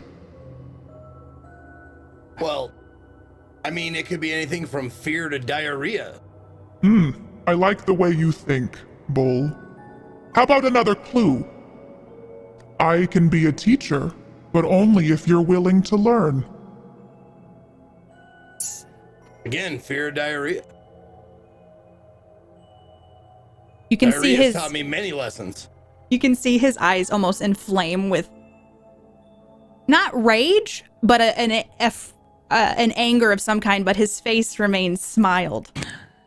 I mean, Lexi, what are you thinking?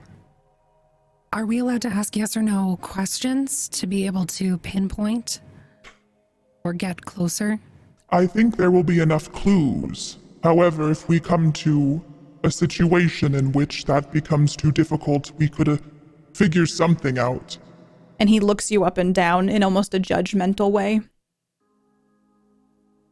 I mean, So, what we have so far, we've all experienced it, and it's a teacher. Only if you're willing to learn. My thought is some type of emotion. And I'm saying this to both of them. yeah. Lower. I am learned from those before you, and no one is immune from me. Yeah, I'm pretty sure I know the answer. Is it diarrhea, so. JJ? No, though again, that still does fit at the moment. Taco Bell is what I'm thinking of. No, death. You would think, but not quite. It still No. fits. It does, but I think I know. yes?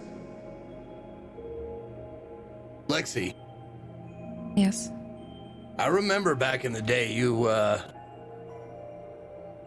when we go to the pier or the lake, or even when we went swimming, you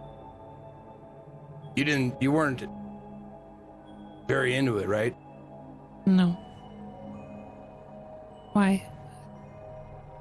Because I think that if I'm putting this all together correctly, that last one was for you. And I think this one's for me. Your failure. Almost. You're getting closer. I can consume you, yet I never eat and my stomach is never full. That'd be guilt then. I'm thinking that guilt would fit that too, right, Frank? But not everyone feels guilt, admittedly. And not everybody learns from guilt. Well, that's not that. That's what you can choose to learn, but regret fits similarly. Ah, but again, JJ. but not everyone feels regret. Yes, but you three do.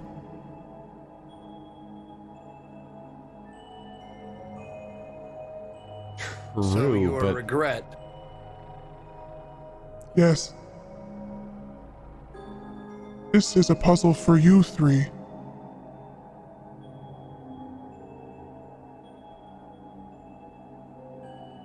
But this is not the real game. The game I need you to complete is to tell me your biggest regret. Only then will I bring the door down. Bull, do you have a regret you'd like to share with the class?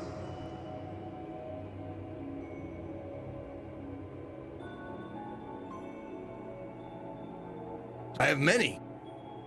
Everybody with a conscience has regret. You want to know my worst regret?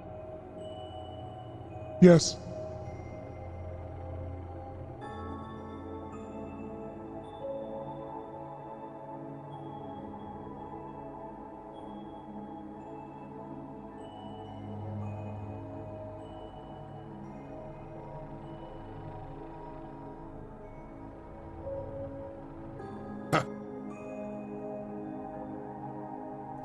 Do any of you have any regrets you'd like to share?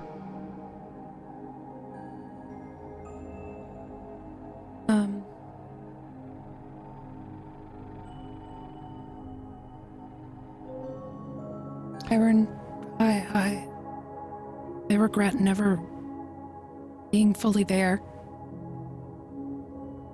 Always. It's just easier to not. I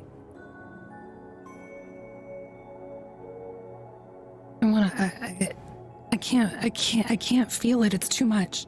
I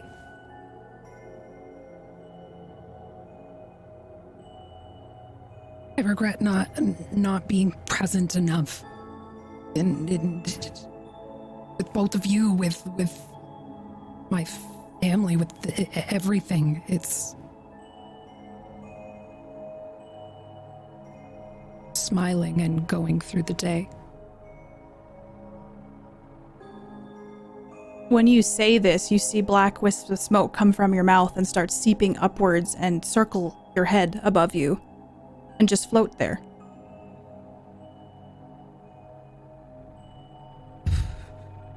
Good. Thank you. What is that? I point to the black smoke. I wouldn't worry about it just yet. part of the game, part of the game. I don't like this game. Yeah.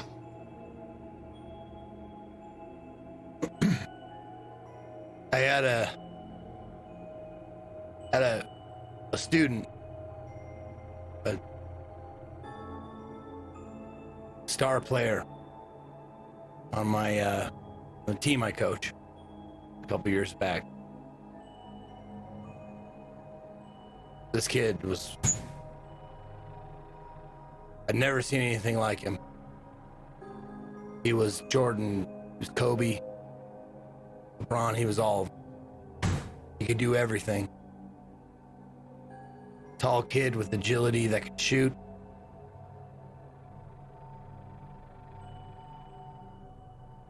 Pushed him. I thought that's what he needed.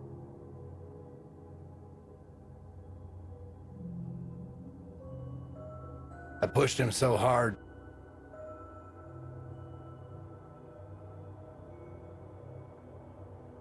He ended up having I won't go into details, but he had an injury during one of the practices. Because I rode his ass so hard. Because I knew he was going to be a star, but he needed someone to tell him that and to keep him on track.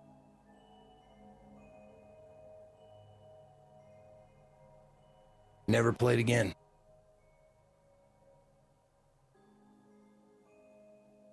When you say that, you see like bugs buzzing around your head, but they're slow and sluggish, and they're this black wisps of smoke that start flying up and circling around your head. Does it make me feel anything? Can you give me a Sixth Sense roll with a target of 5, please? Sure. I will add a point. Okay.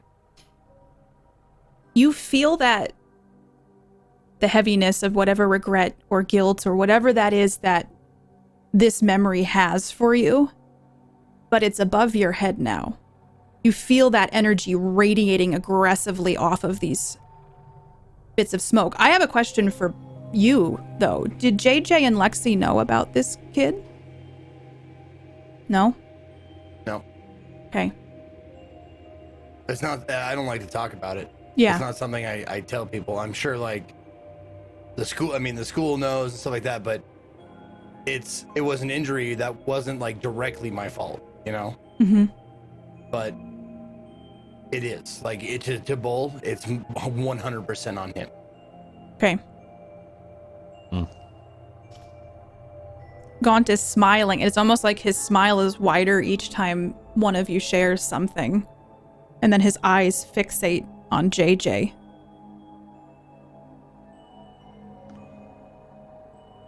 I mean, pretty easy to guess my regrets, I guess. I mean, I kind of fucked off from everyone, honestly. Like, you know, it's similar, Lexi. It would have been nice to stay in touch more, but I kind of made that pretty tough.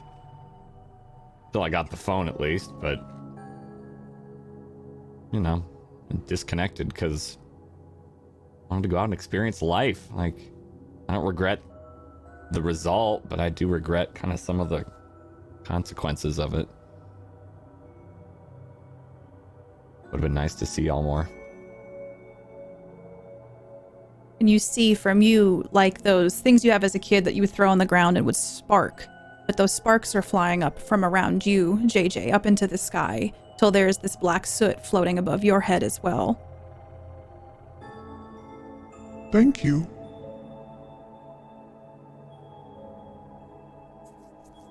Yeah. And Gaunt looks at from each of you. This was a lot easier than I expected it to be. It's just something interesting about you humans. You waste so much time on things that you cannot change, things that are undoable once they're set in stone. There are these universal truths that keep you up at night, yet you can't stop it. Why do you do this to yourselves? It's how we learn. It's how we know we're alive. Emotion is a part of our everyday. Yes, but you punish yourselves. And he reaches a hand up and he snaps his finger, and all of those pieces of black that have been floating above your head become one giant black ball that he is looking at and smiling. Almost like he's salivating looking at it. You three hold on to so much. I hope that this will help you. And he reaches his hand out, and this black ball snaps to his hand, and he pulls it directly to his mouth, and he takes a giant bite out of it, and you see that black liquid on his teeth is coming from this, and it's coating his teeth even more. Pain is bitter and acidic, but it tastes so good. And he looks at all of you, and he hungrily devours this black ball. A deal's a deal. And he snaps his finger, and the door slams to the ground. Stop wasting your life on petty regrets and things you cannot change. It's pathetic. Chop chop, better get going. Unless you'd like to play another game. And he steps back into the fog, and it's almost like he disappears into this wall of fog behind him. And there is a door now in front of you. I'm going through that, but I just kind of look around and go, I mean, I guess, thank you. It's weirdly nice and kind for something that's weird, but hey, I'm thanks, telling I you guess. both. I would have whooped his ass at some Connect 4 if he wanted to throw down. Yeah, you always won that. You were better at that spatial awareness and thinking ahead, huh? But I'm not. I go and open the door. And that is on a board. good place to take a short break. All right. We will be back in just a few minutes. Go stretch, get some water, go to the bathroom. And yeah, thank you for being here. Woo! All right. I'm going to take us out. All right. We'll be back in just a few.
right, we are back. And we are joining these wonderful people, JJ, Bull, and Lexi, at this new door that Gaunt has just lowered to the ground for them. But also, JJ, you just said you went right up to it and opened it, right? Absolutely. Okay. So, when you open this door and you look inside, you are hit immediately with the scent of musty fabric, paint, and sawdust. And it's just this vast darkness, but you see these dimly lit 3 chairs sitting in the room. And you don't really know what kind of chairs they are unless you go in and actually look at them. I mean, I'll step through the threshold, but I won't walk too much farther until they're actually coming in. Okay. If he's rushing ahead, I'm not far behind him. I don't want to let him go too far. Okay. What are you doing, Bull? I'm kind of like lost in thought, thinking about the guy said he said you humans. Mm-hmm. That fucked me up a little bit. I'm wondering like what he meant by that. Obviously, it means he's not one of them, not one of us. What could he be? So, if someone talks to me, it'll snap me out of it. But kind of just like considering that for a moment. Okay. Yeah, depending on how long you take, if I notice that Lexi's behind it and you're not, you'd get like a, Frank, you coming? And then I fall in. Okay. So when you get in here, the door slams and locks. Of course. Yeah, that's now expected, I think. And you see these 3 seats. Do you go up closer to them and investigate them a little bit more? Yeah, after everyone's in, that's when I walk up to them. You see they are theater seats. 3 theater seats, the ones that fold down, that you can sit in. Yeah, hold on. I think I saw this in a movie. And I start looking around to see if, like, there are clamps that are going to, like, come up if we sit down, like, all saw, like. I, like, actually start looking around, like, kind of tapping the chair, like. Yeah, you can do a thorough look over. I won't make you roll for this. You don't see anything. It's just a regular old theater seat. And they're facing... What's it aimed at? Yeah, it's facing forward from where you can... Like, the backs of the chair were at that door. So looking forward, you see it very dimly lit, almost like a projector in the light, and you can see the dust floating in it. And it looks like it wants to have us watch a movie. What kind of movie? I bet you it's a Disney film. That Gaunt Clearly. guy. He said you humans. What do you think that meant? With all the weird shit we've seen, yeah, you, Lexi, that's kind of your wheelhouse, yeah? I don't think anything in this place is really what it seems. I believe that shark was a real danger for us, but I don't know. I mean, are we talking, like, I can't, like, put my finger on, like, whether I think it's, like, an alien from another, I don't know, galaxy, or, like, a goblin, or something like that. Or a ghost. I mean, Well, is ghosts a come from humans, though, right? They come from humans, but are they still? Do you think this is all in our own minds? I mean, it's kind of what I've been playing on, admittedly, but I'd prefer to think that you two are here.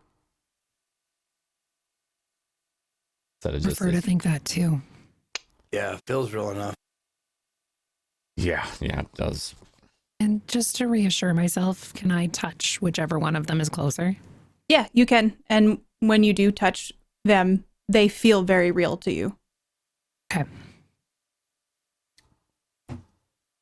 So do you do anything with these chairs? I mean, clearly it wants us to sit down, everyone. Do we want to continue to play the game?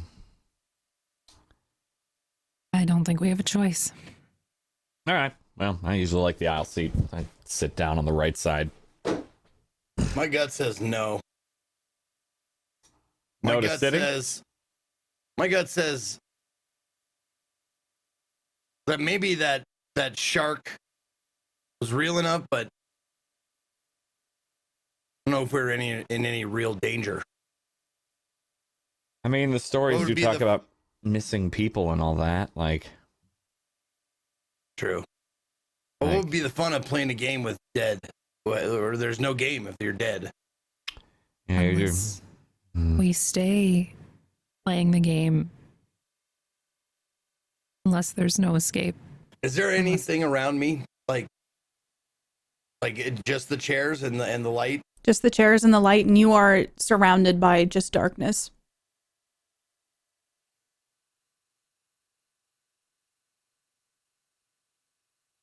Do we still see the door we came through?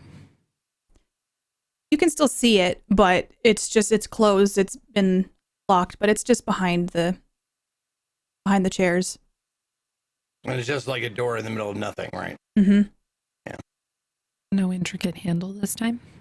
There's no handle on it anymore. Like, there was a handle on the other side. There's no handle on this side. All right. I mean, if you got any better ideas other than sitting and experiencing whatever's next, I'm all ears. I don't have any better ideas, but I just don't like not having any option. Give us a blank, nothing, and a chair to sit in. Just wish there was something else we could giving us. I mean, again, I bring- Connect 4. I begrudgingly sit in the other end chair, I guess, or whatever the vacant chair is. I'll sit in that. Okay. I sat in the middle. Okay. Okay. When you sit down, you hear that sound that was coming from your phones again. And a bright light starts to show in front of you, and you are confronted with this distorted image that is hard to explain, but it moves and it vibrates the air. But when you look around, Lexi, and I just posted a picture for all of you to see, you are alone looking at this. Bull and JJ are nowhere to be seen. And in front of this distorted, you don't even know how to explain it, distorted movement, it backlights a giant exterior of something. Do you want to go look at it? JJ? Frank? And then, yeah, I'll be very cautious, but I'll stand up and maybe get a closer look. When you get closer to it, you realize that it is... You said that your grandparents' house was a Victorian house? Mm-hmm. That distortion kind of fades a bit. It's still there in the background. But what is the house that your grandparents has? What does it look like on the outside? My pappy was a carpenter, so very well kept. Very, I would say, with an old red paint, white trim, very classic. Turret on the front, big huge windows, stained glass front door. But looks extremely cozy and homey. Especially to me, it feels very safe because this is where everyone I know and feel closest to is always. When you get closer to it, that sound fades away and you see a light on in one of the windows that you would know leads to the kitchen. And when you start, maybe, are you going to approach the, Mm-hmm. Okay. It looks like a stage set. Like this was, someone recreated the outside of your grandparents' home. And it's like that front that you would see in theater. Like they would roll it out and then you can see in the background someone has done that same thing for the backdrop of the home that you we're in. When you look in the window,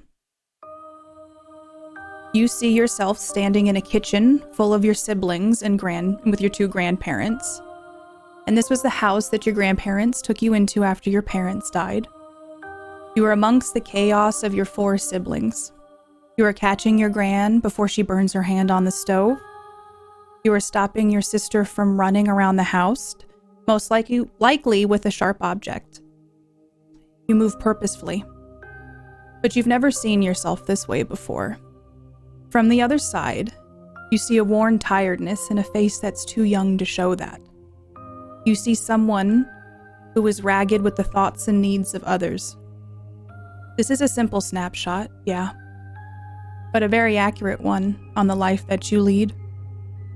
You never noticed it before because you've never taken the time to really let yourself process your life, your losses, or your own needs.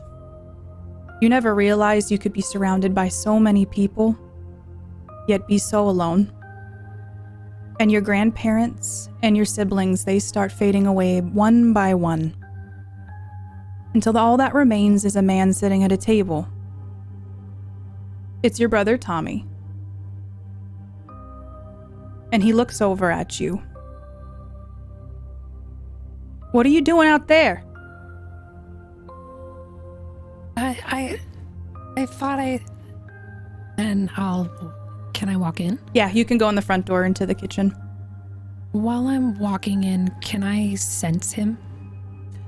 Will you give me a 6th sense roll? With a target of 6.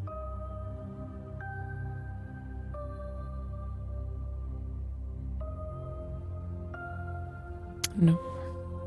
Oh. Okay. He is real to you. He's sitting at the table and he's eating a bowl of cereal. Grant got the marshmallow mateys again? I keep telling her, I don't know. Fruit Loops are not marshmallow mateys. You know it's on sale. It's whatever's. I know.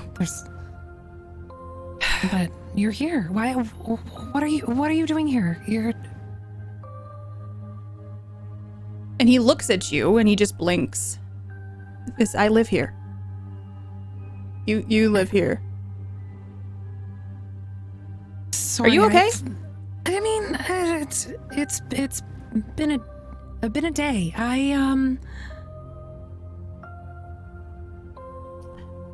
Listen, I can't stay long. I have to go soon. Where are you going? Are you going back to school? Sorry, for some reason I thought you were at school. He looks at you and the spoon falls into the bowl. You were always my light, Lexi. You know that, right? And you were always my little Tommy. You're a light for so many people. You have to be your own light now. And he disappears. Tommy, and the set is starting to crumble around you. What? Hello? Hello? Tommy? Gran? Abby? Nobody answers. The set is starting, it's made out of wood, but when you see pieces are falling off like rockwood. Will you roll me a body roll to see if you will miss this piece that is falling from very high up above, because this goes up. You got a 4. I was going to make it a 4, so you just made it. You can kind of hear it, so you look up and you jump out of the way just in time as this piece of the set hits the ground.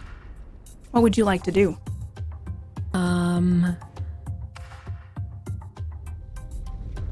Take a moment, look around. I'm seeing everything crumble around me. I don't feel anybody else. Nope, it's just you. Do I see any doors? You do see a door. Are you going to try to scan the room to see if you notice anything? Yeah. Okay.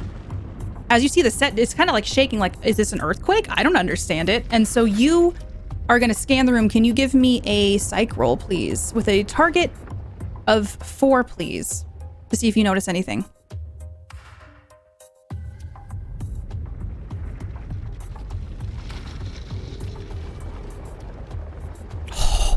Okay. When you're scanning the room, all you can right now focus on is that the place is crumbling around you, and maybe you need to get your bearings, center yourself to figure out, like, what's the next step? What do I do? What the hell do you want from me? What is going on? Where are we? Hello? What are you even good at? I don't know. Why is that important? Look around. For what? It's silent. Okay, I'm looking around. I'll take another look around. Okay. So this time, will you roll me another psych roll, the target of 4?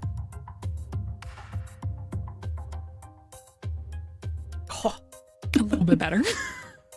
All right. When you're looking around, you see stacks of paper, books that your Graham was reading, probably messes from all of your siblings. But you see, just like in that first room, almost like a light from one of the lamps is illuminating something on the coffee table.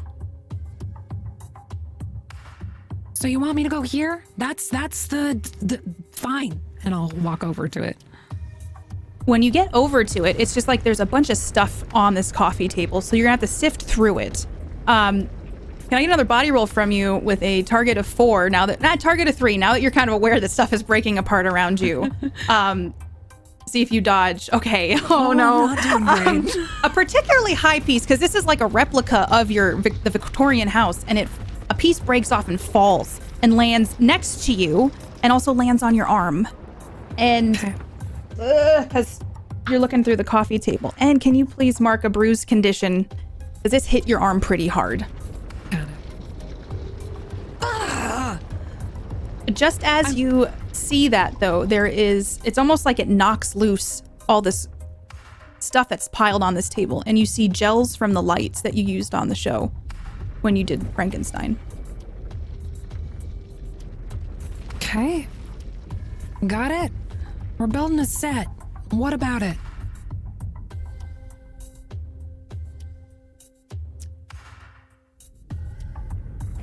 Hello? I'm following your instructions. Keep looking. You could stop the rumbling, whatever's going on with the breaking set, that'd be great. And I'll keep pulling out the gels and like holding them up to see if there's like anything written on them or... Okay. I meant K, not with that voice. So you pull up the gels, and honestly, that is very smart, and you start putting them in front of the light. And you're noticing that as you do each one, can you give me a 6th sense roll with a target of 3, please? Okay, when you're going through them, you're doing blue. Nothing is coming through the other side. When you go to green, nothing is going through the other side. Yellow, you just keep going through them. But when you get to this specific color, that you're pretty sure is not a color you've ever seen in gels, it is a teal blue. A color that is your favorite color. And you see that the light goes through this and bounces off the walls in a way that doesn't make any sense. It defies physics. But it lands on a pane on a window on the other side, so the back side of the house, and it's shining through.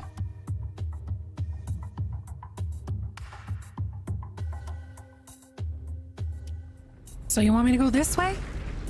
Mrs. Ominous Voice? And I'll keep a hold of this and start walking towards it and seeing if it gets in focus or if I notice anything else as I'm like peering around. I'm going to use it almost as a lens on. Okay. So do you go to the window and like look out where it's shining? Yeah. When you look out there, you see that there are these giant stone walls that are breaking apart. But there is something at the end of this hallway that this blue light is illuminating. You can't really tell what it is. So I'm gonna look back. Is there anything behind me? Or is it just... The front of the house is almost completely disintegrated now, and you can see that it is starting to disintegrate towards you. Okay. I'll pick up my pace and walk towards. All right, will you give me a body roll as there's many objects falling now behind you?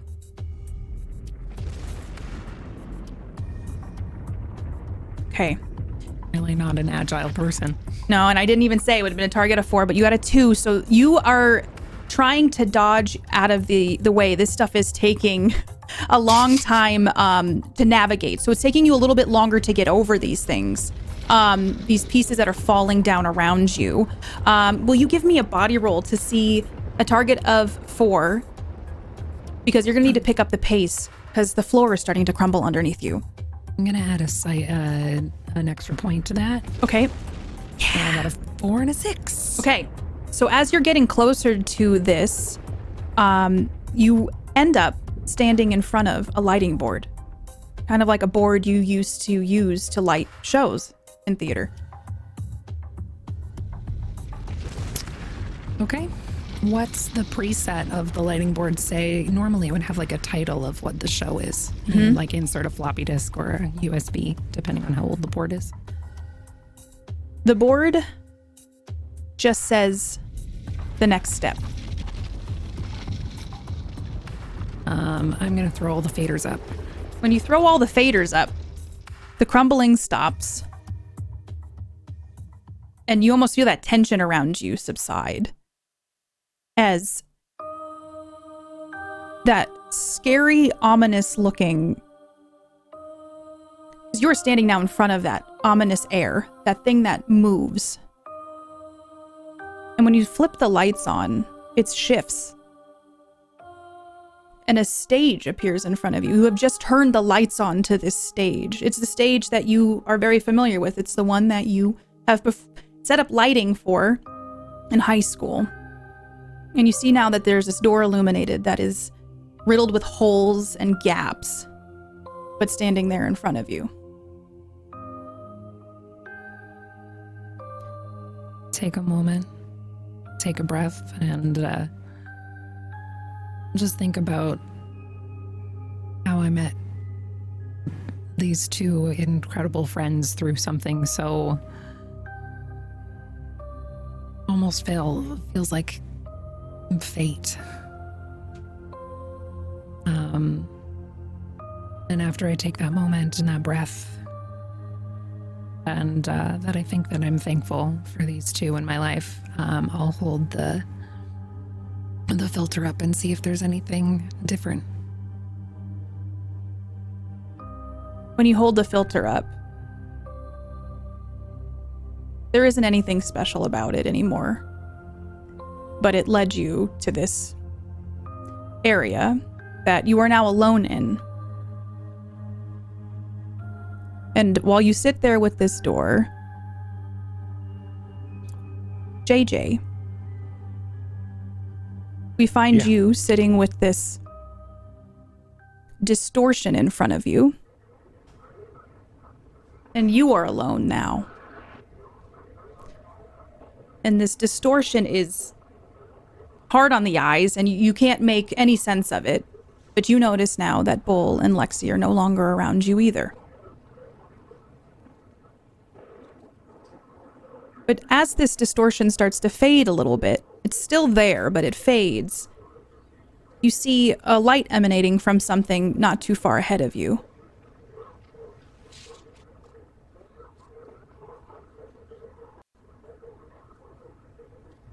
All right. I stand up and start walking toward it. Since I look around a little bit quickly before going through or to it. There's nothing else here. It's just that light. It's and the just distortion. the distortion, and then like this little light that's emanating. But as you get closer to it, you're noticing it is a stage set. However, it does look familiar to you. When you get closer, you see it has a couch and a side table and a lamp. There's a rug. And you can't quite place this couch. But as you stand there and you look at it and that distorted sound kind of fades away, you see yourself kind of fade into view on this couch. You are looking at you. It is one of those couches that you always ended up somewhere on the road after meeting a new friend. And you sit there and you take your phone out and you take a selfie and you plaster this giant smile across your face. But then as soon as the camera flashes and the picture is taken, that smile drops immediately. And it's just you sitting quietly in a dimly lit room, alone, scrolling through the pictures you took with an outstretched arm, trying to find the perfect one to post on social media or send to the group chat. And you always felt that loneliness, but now you are truly seeing it. And like a glitch, there you are on a different couch in a different outfit with the same smile, and this repeats.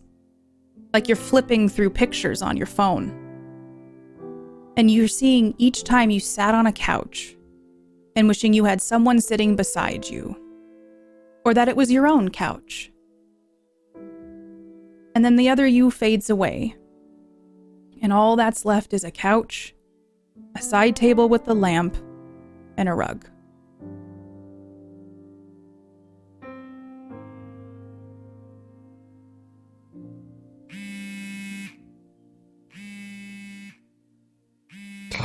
Fuck. That was broken. Yeah. What? Okay. Yeah. When you look at your phone, it's still cracked. And so you can hear this buzzing, but it seems like it's coming from the couch. Right. Yeah. Yeah. Some phone over there. Okay. Yeah. Yeah. I'll go over to the couch and look and see if there's a phone on top, and if not, start lifting up like the couch cushions. As you start digging around, you reach your hand beside one of the couch cushions and you feel a phone. Pick it up. It's your brother Matthew calling, the one that you haven't talked to in a while. I hit the volume button so it keeps ringing but stops notifying me of it, and just toss it back on the couch. Okay. So, do you answer it or you just throw it back down? Throw it back down. I silence it, essentially, let it go to voicemail. Okay. Not playing that game. No. You don't hear the buzz, but you see that a voicemail has popped up on the phone.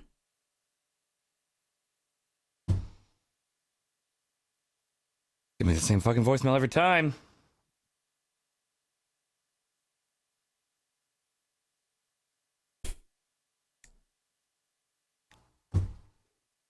Are you going to play it?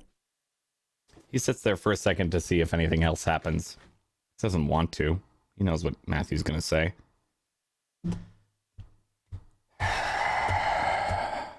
Fine. Grab the phone, hit voicemail, put on speaker, toss it back onto the couch, and just stand. Okay.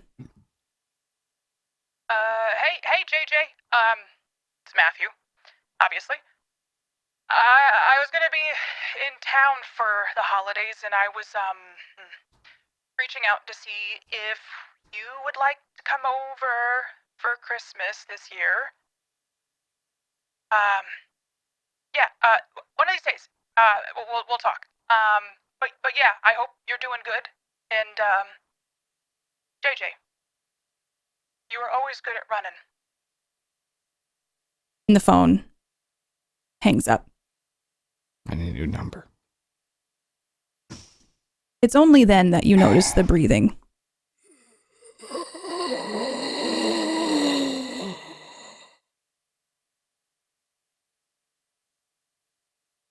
If you look behind you, there's something just in the outskirts of this darkness watching you.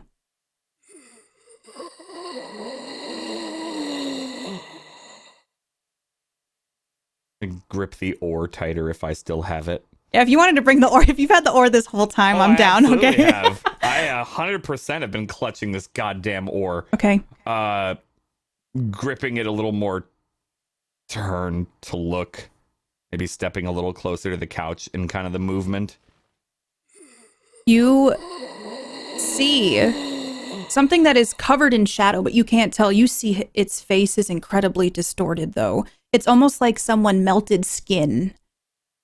And like a bad burn victim, like a bad, yeah. Ugh. And the skin is almost dripping, and it is hunched over a little bit, looking at you. And as soon as it sees that you are watching it, watching you, it starts to move towards you. Yeah, well, hold on a second. He keeps coming. Who are you? What are you doing? What's going on? He just keeps, he's starting to reach towards you now. I'm backing away a bit more. Like, hey.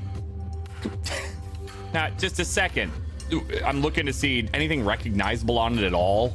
There is a watch that was important to you, that your grandfather gave you. But it's aged. It doesn't look quite right. Okay, first of all, you have Grandpa's watch. That's not okay. Why don't you gonna talk? You gonna do anything? He's coming towards you. Crawling at me. He's starting to run at you now. Full speed. Okay, I'm gonna attempt to do the get out of the way. I don't really want to hit it yet Okay. because I'm trying to figure out why the hell it has my grandpa's watch. It runs towards you. And will you give me a body roll to see if you get out of the way in time? It is opening its arms up wide and throwing itself at you with a target of, so you know it's coming, a target of 4. Okay. 6. Oh, okay. You step out of the way, and this, whatever this is, falls into the couch and clumsily rolls over, and you can see it's kind of hunched, and its body twists. It twists its torso around and looks at you. What do you want? And he's honestly surprised that you are not as scared as you should be. What do you want? He reaches out and he's trying to grab you, but he's kind of stuck on the couch a little bit. You want me to learn a lesson? What do you want? He's gonna start to try to stand up. His torso twists back around, and he's gonna start moving towards you again. Just stay where we can talk about whatever this is. Just, you don't need to be aggressive or whatever's happening. Just stay back. It's at this moment, behind the set, you see a light illuminate very brightly. And you hear this thing go as the light kicks on, but it's starting to reach for you, and it starts to grab on your clothes. Can you Get off. Get off of me. Can you give me a body roll to see if you can keep this off with a target of 4? Yeah. 5. Yeah, it's almost like as soon as the light hit it, something affected it and starts to fall down to its knees, but it's still trying to grab at your legs. I'm like kicking it away. Like, we could talk, or if you don't, I'm gonna have to start hitting you. Like, fuck, stay off. Do you take a look at this and start to study it since it's kind of Yeah, now laying it's there? slowed down a little bit. I'm looking at it more. It's wearing one of your favorite outfits.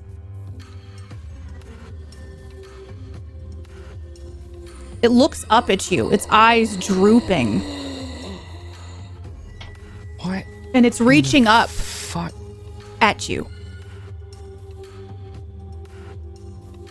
Okay, this is... What do you want? Not grabbing me. What do you want? Can you use words? Can you even fucking speak? What the hell is wrong with... Why do you... I see the Led Zeppelin t-shirt. I see it. Yes, I got it. You wearing one of my favorite shirts. What the fuck do you want? And it looks up at you. And it gets quiet. And you can see that it's almost desperately trying to say something, but it can't. Its mouth is dry. Is it point? I don't know. Point. What do you want? And it reaches up and puts its arm out with the watch on it. And it looks at you with eyes that are very distorted, but almost sad. I go into my pocket and pull out my grandpa's watch. And it somehow gets the words out. Don't forget who you are.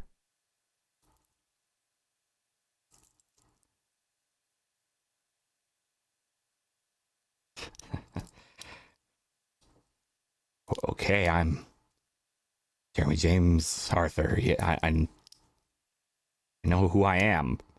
And you see it start to melt into the floor slowly. And as you do, you see that its face was you. You see bits of your cheekbones. The way that your face falls, you see a distorted version of yourself starts to slowly melt into the ground.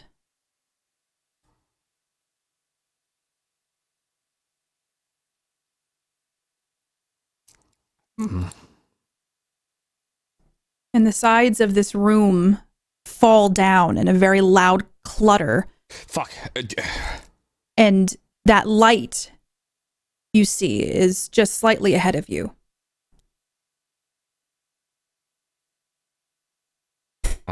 Is the watch that looks older still on the ground? Did that get left behind? Yeah, like there in that puddle there is that other watch, but it's old and it's broken.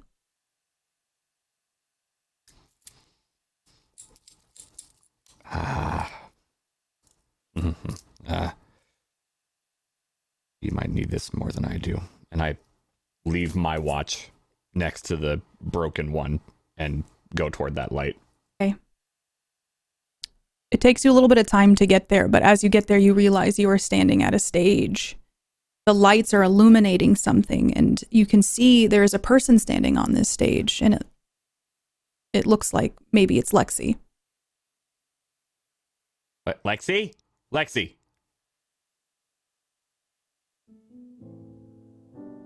Lexi. There you are. And Lexi is there.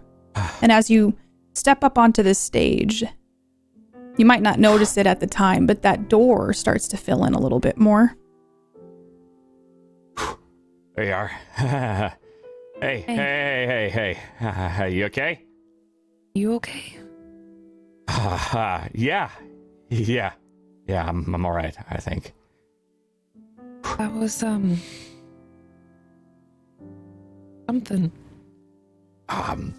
Yeah, you seen Frank? Frank all right? I haven't seen Frank, and I'll look behind me. And while they're looking for you, Frank, we're going to cut to you, sitting alone, seeing this distortion in front of you. And watching as these distortions move back and forth. And you start to hear something off to the side as you notice that Lexi and JJ are nowhere near you. You hear a noise.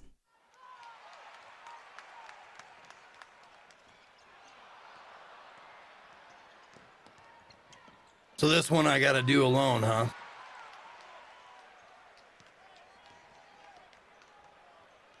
All right. I stand up. I look around.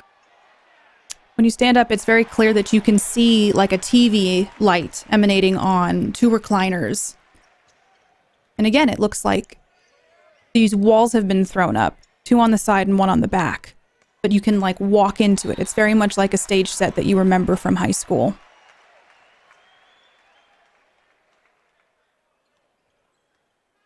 So as you walk closer to it, I listen to see if I know, like if I hear anything familiar, like team names or anything like that. No, it just sounds like a generic game on the TV, one that you probably threw on a Saturday just to fill in the dead air. And as you get closer, it's like that light starts to ripple and two figures form in front of you. And you see yourself watching you, talking to the kid. It's been a few months since the accident. He's okay, but he can't play anymore. Even though you gave this kid a second chance, a place to stay when they had none, you even paid his tuition, he could have made it pro. But life has a weird way of throwing a wrench in plans, doesn't it? You can see. Is that frustration in your eyes? Or resentment? As you look at this kid, his whole plan got thrown out the window, yet he still remained okay. It's only now you see the glimmers of your father in you. The father who only told you he was proud of you when you won a game. And now the kid is starting to glitch in and out. The gaps becoming longer and longer between when he stays and when he goes. Your face becomes more and more angry. That trademark scowl of yours becomes deep set and ingrained. The other you looks at you, and there is panic in his eyes. And you start to see yourself age rapidly, and you are alone in this house. And it's at that moment that you notice your skin doesn't feel quite right. And your hands are starting to age rapidly. And this other you is looking at you and coughing ash and starts falling to the ground. What would you like to do?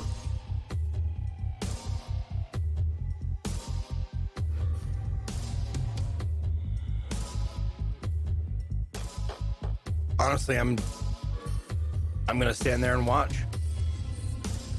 Can you roll me a body roll to see if you can resist the aging in your body with a target of 5?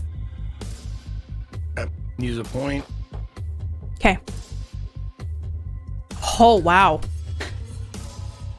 Bull the machine. You can see yourself. Your hands become wrinkled and liver spots forming, but you almost will yourself to fight back, and it stops like halfway up your forearm on both arms. Gonna have to try harder than that. And the other you is looking at you like he's trying to tell you something. And he falls to his knees, his face becoming marked with time, the wrinkles and the graying of your hair. Alone! And he points at you. Can you roll again to see if you can resist the aging in your body? The target of 5.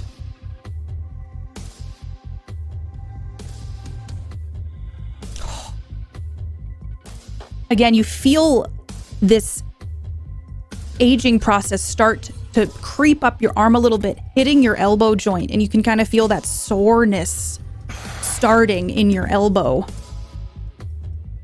But it stops. Motherfucker, not yet. And he's pointing at you, and you're noticing his body is starting to turn to ash, like someone who's being cremated. Ash is falling from his body, hitting the ground, and exploding in little piles. Will you roll again to see if you can resist this? Target of 5. That's why I saved up these points. I knew there'd be a time I'd need them. Keep trying. And it looks at you. Try harder. It doesn't look like you anymore. You are unrecognizable, the age in your face, but also you are half burned. You are half ash. And slowly you start forming a pile on the ground. Can you roll one more time for me with a target of 6? Your eyes are starting to become a little blurry.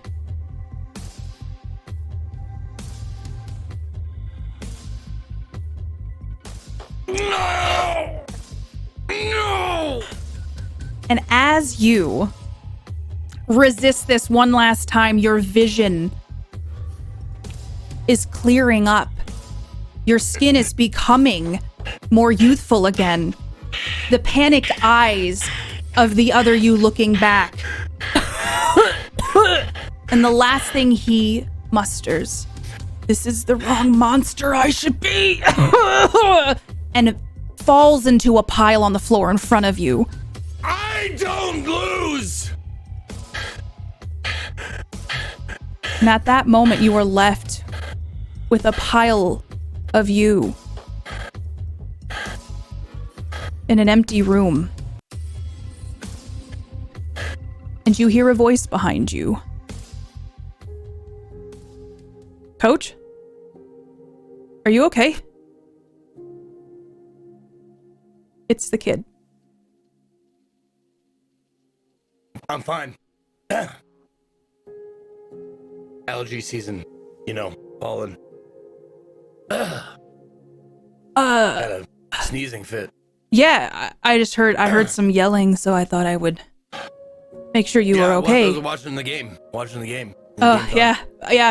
I heard it. I heard this is a good game. He's kind of standing there looking at you awkwardly. How you feeling today? I'm good. Yeah. I know. I feel like, look, and he moves his body more fluidly. I feel like it's getting better. You look good. Hey, Look like a champ. I wanted to ask you something. It's kind of awkward, and You can come to me with anything. You know that. So I know I haven't been at practice lately, and I just, I know, I feel like maybe you've been like a little more distant lately, and I just want to make sure that like we were okay. We're good. Because I know I don't say it a lot, but thank you for everything. You're a good kid. And,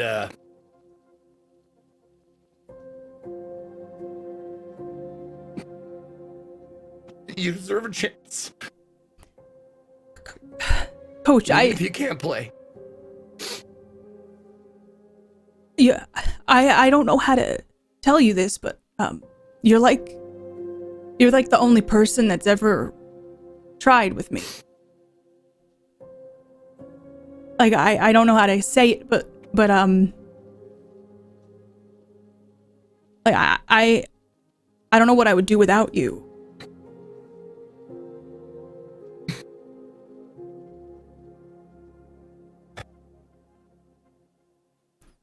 I've come to the point in my life where it's looking pretty iffy whether I'm gonna, have a family,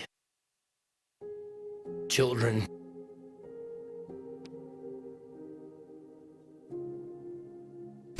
Just want you to know, I couldn't ask for a better kid, for a better son. You see, he's starting to well up, but it's like he's trying to fight it. You're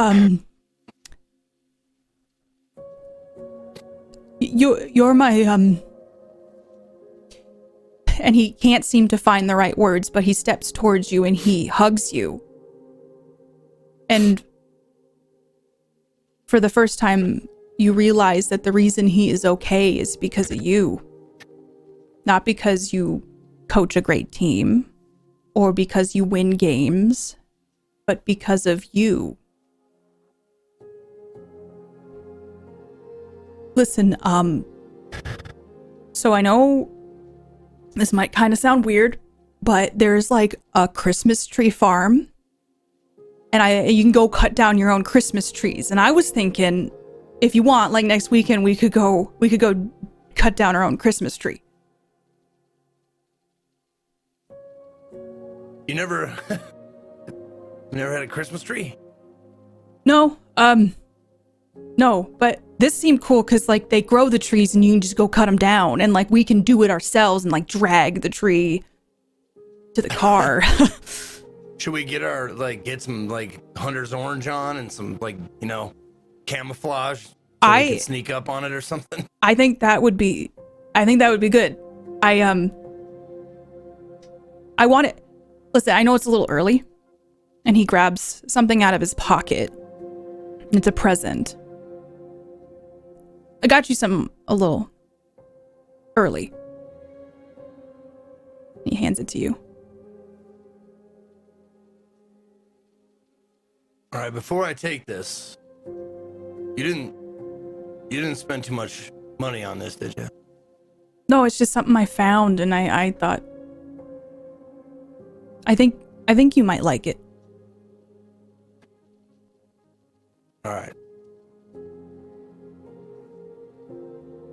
So as you open this present, all that's sitting in the bottom of this box are 2 bolts that came from your costume when you were Frankenstein in high school. Now, where in the hell did you find these? And who the hell told you about that? I don't tell a lot of people about that. It was in a box in the attic. I found a old high school photo album. There's some pictures. There's some really good pictures in there. Oh my God, the hair. I had long hair like someone who was in a motorcycle club or something. It looked very good. Ugh. The kid in front of you now, though, is starting to, like a bad VHS tape, wobble in and out. But he's smiling at you. I have to go. Before you go, you're gonna do good. You're gonna be good. You're gonna go far. You don't need sports. I mean, you can always come back. It'll always be there. You can be a coach like me if you want, but I didn't want to tell you this because I had such a focus, but I think that injury might be the best thing that ever happened to you. I had no idea how smart you are. He looks at you and he smiles. You were always a winner, Coach. And you'll always be a winner to me. And he fades away. And you realize you are standing in front of a curtain. And a bright light flips on behind it. And you can see the light filtering in from the sides as you see the kid fade away.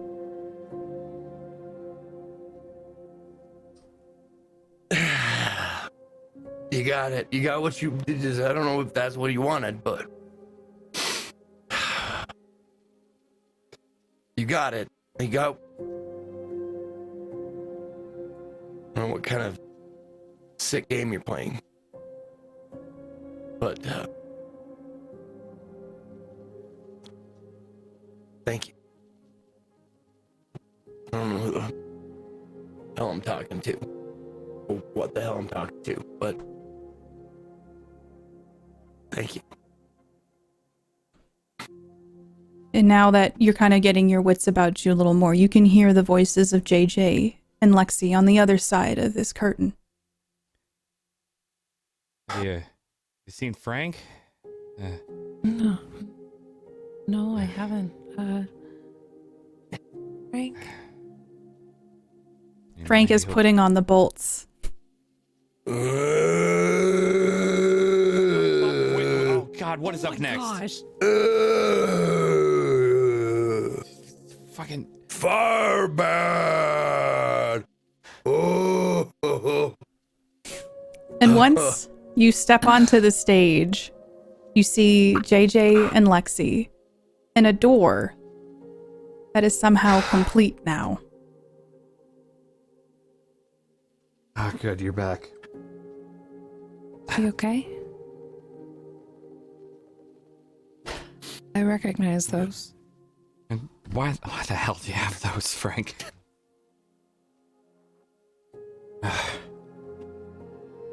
My son gave them to me.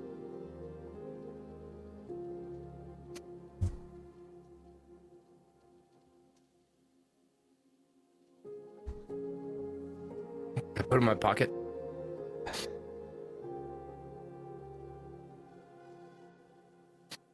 God, don't look at me. God damn it. Stop it. Stop I'm looking at me. gonna go up and rub his back. If you would let Stage me. is dusty. Yeah, no, it is. It's there are a lot of collapsing of stages and things. Well, I mean, yeah. anyway. So, you guys look pretty good. Yeah. You could, in some way, you can say that. Work together again. That's what I'm happy about. You see this door now. It's beautiful. It is elegantly carved. It is shiny. And you get a sense that maybe, you're getting close.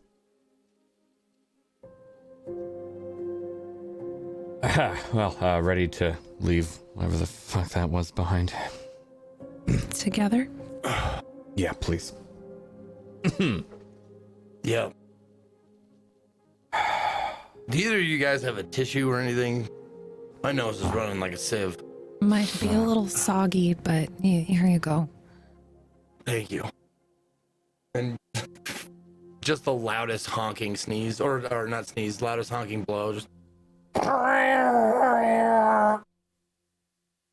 What? It just sounds like a very small little blip. Why does it have to be small? Hey, you Is seen it this just guy? a tissue or is it a cloth? It probably would have been like just a tissue. Just Okay, no, Kleenex. I just throw it then.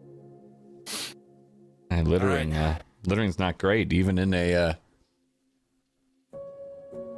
whatever this is. Find Anyway, me. Go ahead, find me. it's like a 120 fine or something, right? Yeah, put it on my credit. Well, we've all opened a door. Ladies first. I will take a look over my shoulder at the theater and the two of them. And then I turn the handle. Okay. When you turn the handle feels warm. And as soon as you open the door, sun starts streaming in. And you hear birds chirping and the flow of a river. And when you swing it wide, you see this gorgeous place with lots of trees, and you see lots of birds fluttering around and butterflies flying. And a step down, there is a dock, and there's this kind of haggard-looking man just busying himself on this beautiful boat. See, this is what we were trying to go for. All right. Does anything around look or feel, I guess, like fake or fabricated or? Will you give me a 6th sense roll with a target of 6? Love to. Oh, Please. I've already started walking in. Okay, yeah, you step down onto this dock, and this guy will look up. So yes, so to Bull, this all feels very real. You feel the sun, you feel the wind. The guy looks up. Oh, hello. Hello. Welcome, come on. We got a place to go, come on. Yeah. Hey, Frank, what are you looking at? We've got a real nice man here with a boat. Way better than that place. You see on this boat, there are 3 seats, and they are elegantly carved. This boat is shellacked. It looks like it was just made, and it has 3 seats next to each other, and it looks like they grow out of the floor.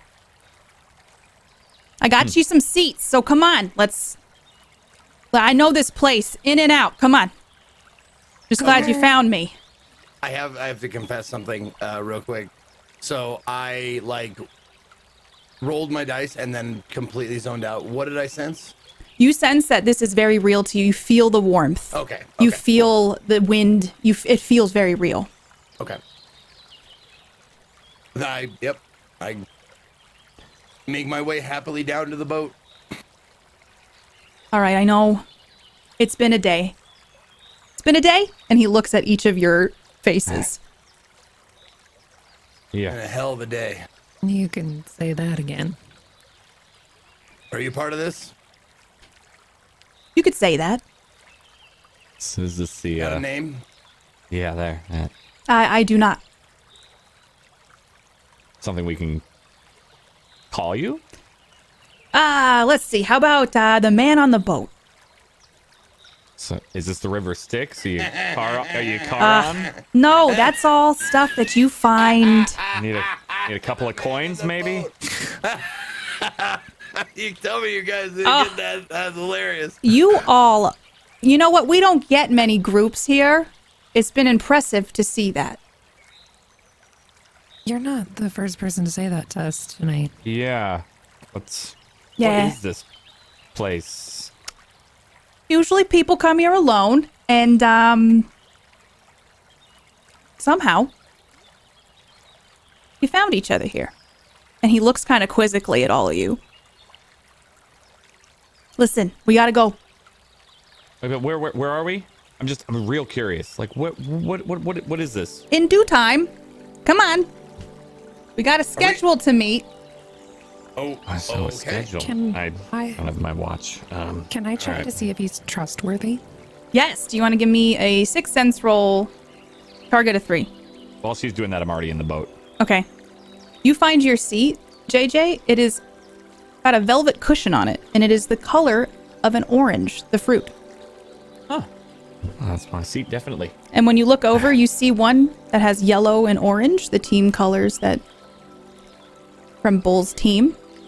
And then Lexi, you see that teal again on another cushion. Okay, wow. Okay, Lexi rolled real well. You see this man, and he looks at you. His eyes are light up when he meets yours. His face is jolly.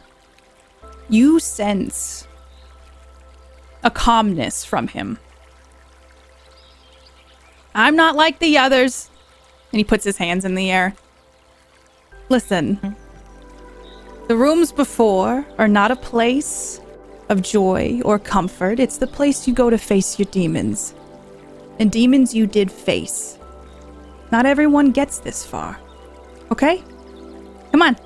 We gotta go. And I get and take my seat. Okay. Well, those are the cougar colors, so I'm guessing that's me. Looks like it. Yep. Yep.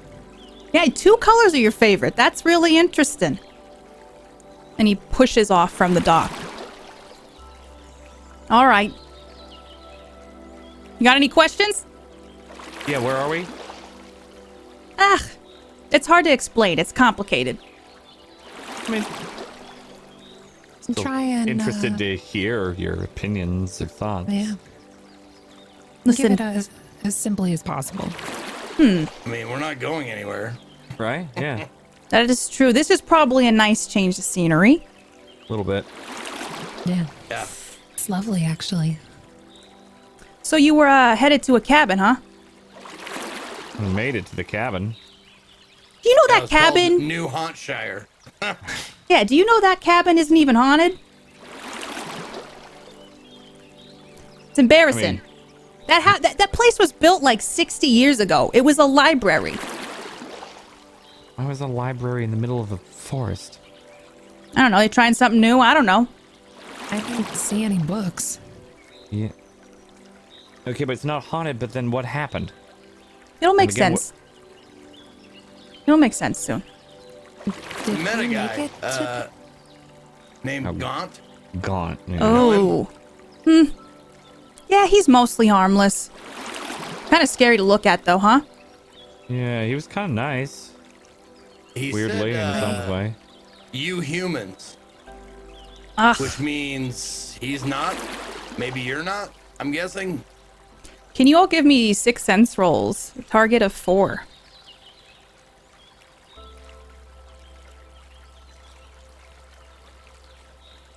Bull, maybe you're taking in the sights, looking around. But JJ and Lexi, you see that this man in front of you is changing. His clothes are getting cleaner. And his face is getting cleaner. And his hair, he takes his hat off and he has this long red hair. Listen. I'm just happy you're here. I'm just very happy you're here now, okay? Life is like a river, and it splits and it turns. It gets small and wide, calm and rough, but it just keeps on flowing, right? The mind is a very powerful thing when you face real fear. Okay?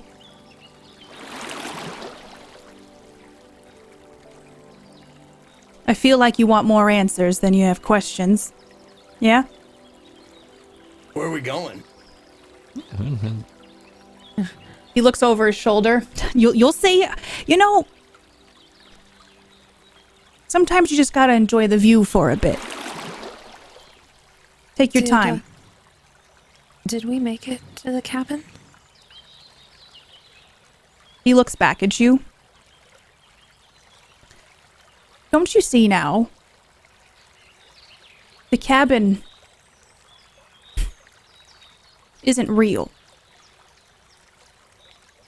You humans are filled with so much pain, attacking yourselves over nothing. You regret so much of what you cannot control, punishing yourself over and over. You refuse to let go of parts of yourself that hold you back. Instead of choosing happiness, you believe you deserve the dark.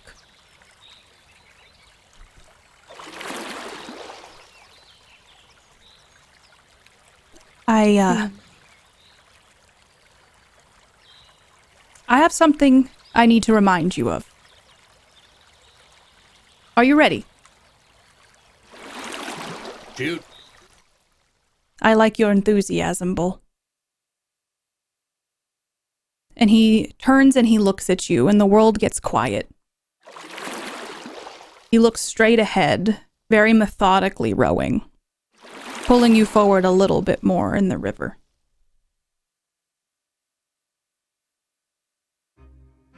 On your way here, something happened. You know black ice is bad this time of year.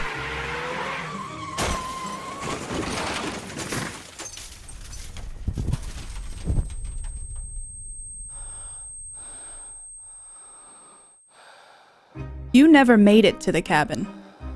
The cabin was always just in your minds, pieced together from a website in scattered moments.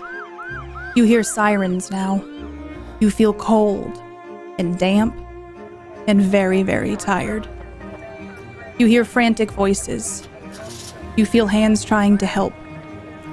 Yet the world around you is blurring.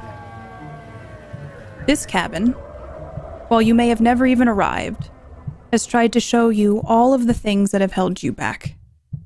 The things that you overthought, that made every day hard, that made you question who you were. But you blink, and you're back in the boat. The three of you sitting side by side, just as it should be. Yet you are not moving while the water quickly passes by you. The man is standing stoically at the head of the boat, with his oar firmly planted in the riverbed, holding the boat in place. You realize you have arrived at a fork in the river. He is looking at you intensely, and you notice there is a firelight dancing in his eyes.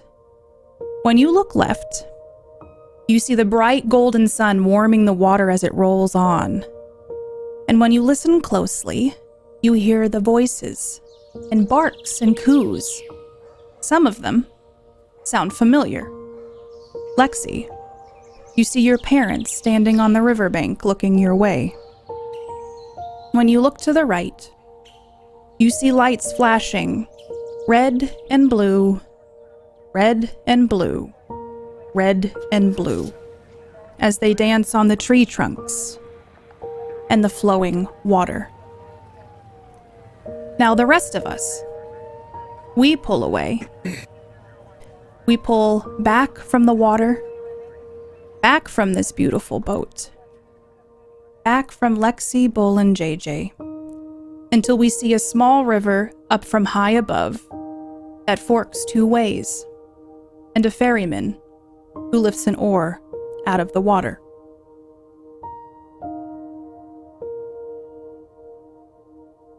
Thank you all for joining us today.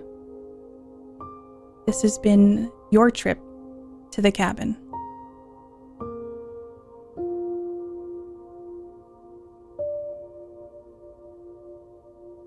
That was a great game. Holy moly. I just wish we had more time. Like I want to do so much more with y'all. Like thank you for playing today. Thank you. Holy. Ooh. But yes, this has been JJ, Lexi's, and Bull's trip to the cabin. I'm very grateful that all three of them said yes to this, and thank you for trusting me to go on this today. And I'm just very grateful that we got to do this together. So help me with something real quick. Yeah? just hold on. Just real quick, help me with something. Okay. If the shark would have ate us, or one of us, where the fuck would they go? Listen, Skip all the rest of the shit, go straight to the fork. Listen, there are some mysteries that I cannot reveal in case I ever use it in another thing. All right, fair enough. But I guess where we go from here is, shall we go around and you all do a shout out for yourselves? Dang. I know. I guess it's just time to move on, everybody. Let's just. Oh, that's loud. Be like, let's just move on. Can we just, I don't know, get some love and chat for these wonderful people in my cast today? Zeke, tell me about you and where people can find you. Thank you for playing Bull today. That was fun. It was nice. Katie, other Katie, my Katie, class Katie, we were driving back from my hometown back home, and we were talking about this character and wanted to play someone who was a departure from the characters I normally play and stuff like that, or at least, you know, different enough. And this seemed like something that I don't usually fall to. Like I usually fall to the charismatic and the talkative, you know, the jovial guy. I wanted to play someone who had a little bit more gruff to him. I let a little bit of me leak through, but you can't really help that. I loved all these characters. I can't. Yeah. But it was a lot of fun. I didn't know what to expect. I had no idea what to expect. I wasn't sure if this was gonna be like a nocturne kind of like weird, timey-wimey, weird, you know, like kind of a thing, or it was gonna be just like a straight up horror thing, but it ended up being something I didn't expect at all. And it was great. I had a lot of fun. Thank you guys for watching, and thank you guys for being awesome RP mates today. If you want to find me, you can find me at /Ezekiel_III, Twitch, Twitter, YouTube, all the things. I broadcast usually at 10 a.m. Pacific every day except Monday. Tomorrow is drop frame, so no regular stream for me. Just gonna be doing my talk show. Thank you, Zeke. Thank you. Yeah. All right, Dan. Hi. Yeah, I got to be JJ today, and yeah, I, in the very similar boat, Zeke, was like, I need to do something that I don't normally do, even though it's a one-shot, and was like, all right, someone who just always goes in without any care, because it's normally what I don't do. I try to be like, all right, I'm gonna be calculative and all that. It's like, no, I can't do that here. I'd need to, I don't know. It was, when I saw Impulsive, it fit, and this was a delight. It was great to RP again with you, Zeke, of course, and Katie, having you as the GM again. That was just a great thing. Thanks for asking me back. And Ellie, it was great to have you here and RP with you the very first time. And this was great. It was, yeah, echoing everything. It was not what I expected. Like. And I'm okay with that. I'm okay with it not being like visceral horror, just more like, yeah, this is people dealing with their demons. I think that was a good phrase. Life is kind of horrific sometimes. Yup. Yeah. So yeah, that's a good way to put it. But it was great being JJ and Domestic Dan. You can find me all the places at Domestic Dan, because branding or something. But yeah, this was great. Sorry, I'm still like after some of this. I know. So, Ellie, how about you tell us about you? Thank you for being here. Sorry if I broke your brain, everybody. Thank you for having me. It was an honor. It was an honor to get to help bring this incredible world that you've built to life, and an honor to get to roleplay with Zeke and Dan for the very first time. And I'm a little like blah blah blah blah blah blah blah. It wasn't what I was expecting either. I came in getting ready to be like, okay, I'm scared, I'm ready, and it ended up being a very beautiful, emotional story. And thank you for putting all of that together and sharing with us and being vulnerable in that sense. My name's Ellie. You can find me Instagram, Twitter, Twitch, with Elbell, and it's a 3 for the first E. Yay! Thank you all for joining me. Thank you for saying yes. And I have to shout this out. This track included Brandon Lux wrote 9 original tracks for the show, and you can go listen to all the music that he wrote. That's original shit? Wow. There was a lot of original stuff, like this song right now. And here, I'll play the theme to get a little bit more like, yeah, we did this. We went to the cabin. We did that thing. But Brandon, thank you so much for that. There's links in chat for Brandon. Please go follow Brandon, love on Brandon, listen to the album on Spotify today. So that was really cool. But yeah, thank you all for being here. Thank you for playing at my table. The second time I GM'd, and I did it. And I couldn't have asked for a better cast, so thank you all so much. All right. And I guess with that, we will fade into the night. And you know me, I don't really need to say anything about me. You're on my channel. Hi, I'm KatiePetersPlays.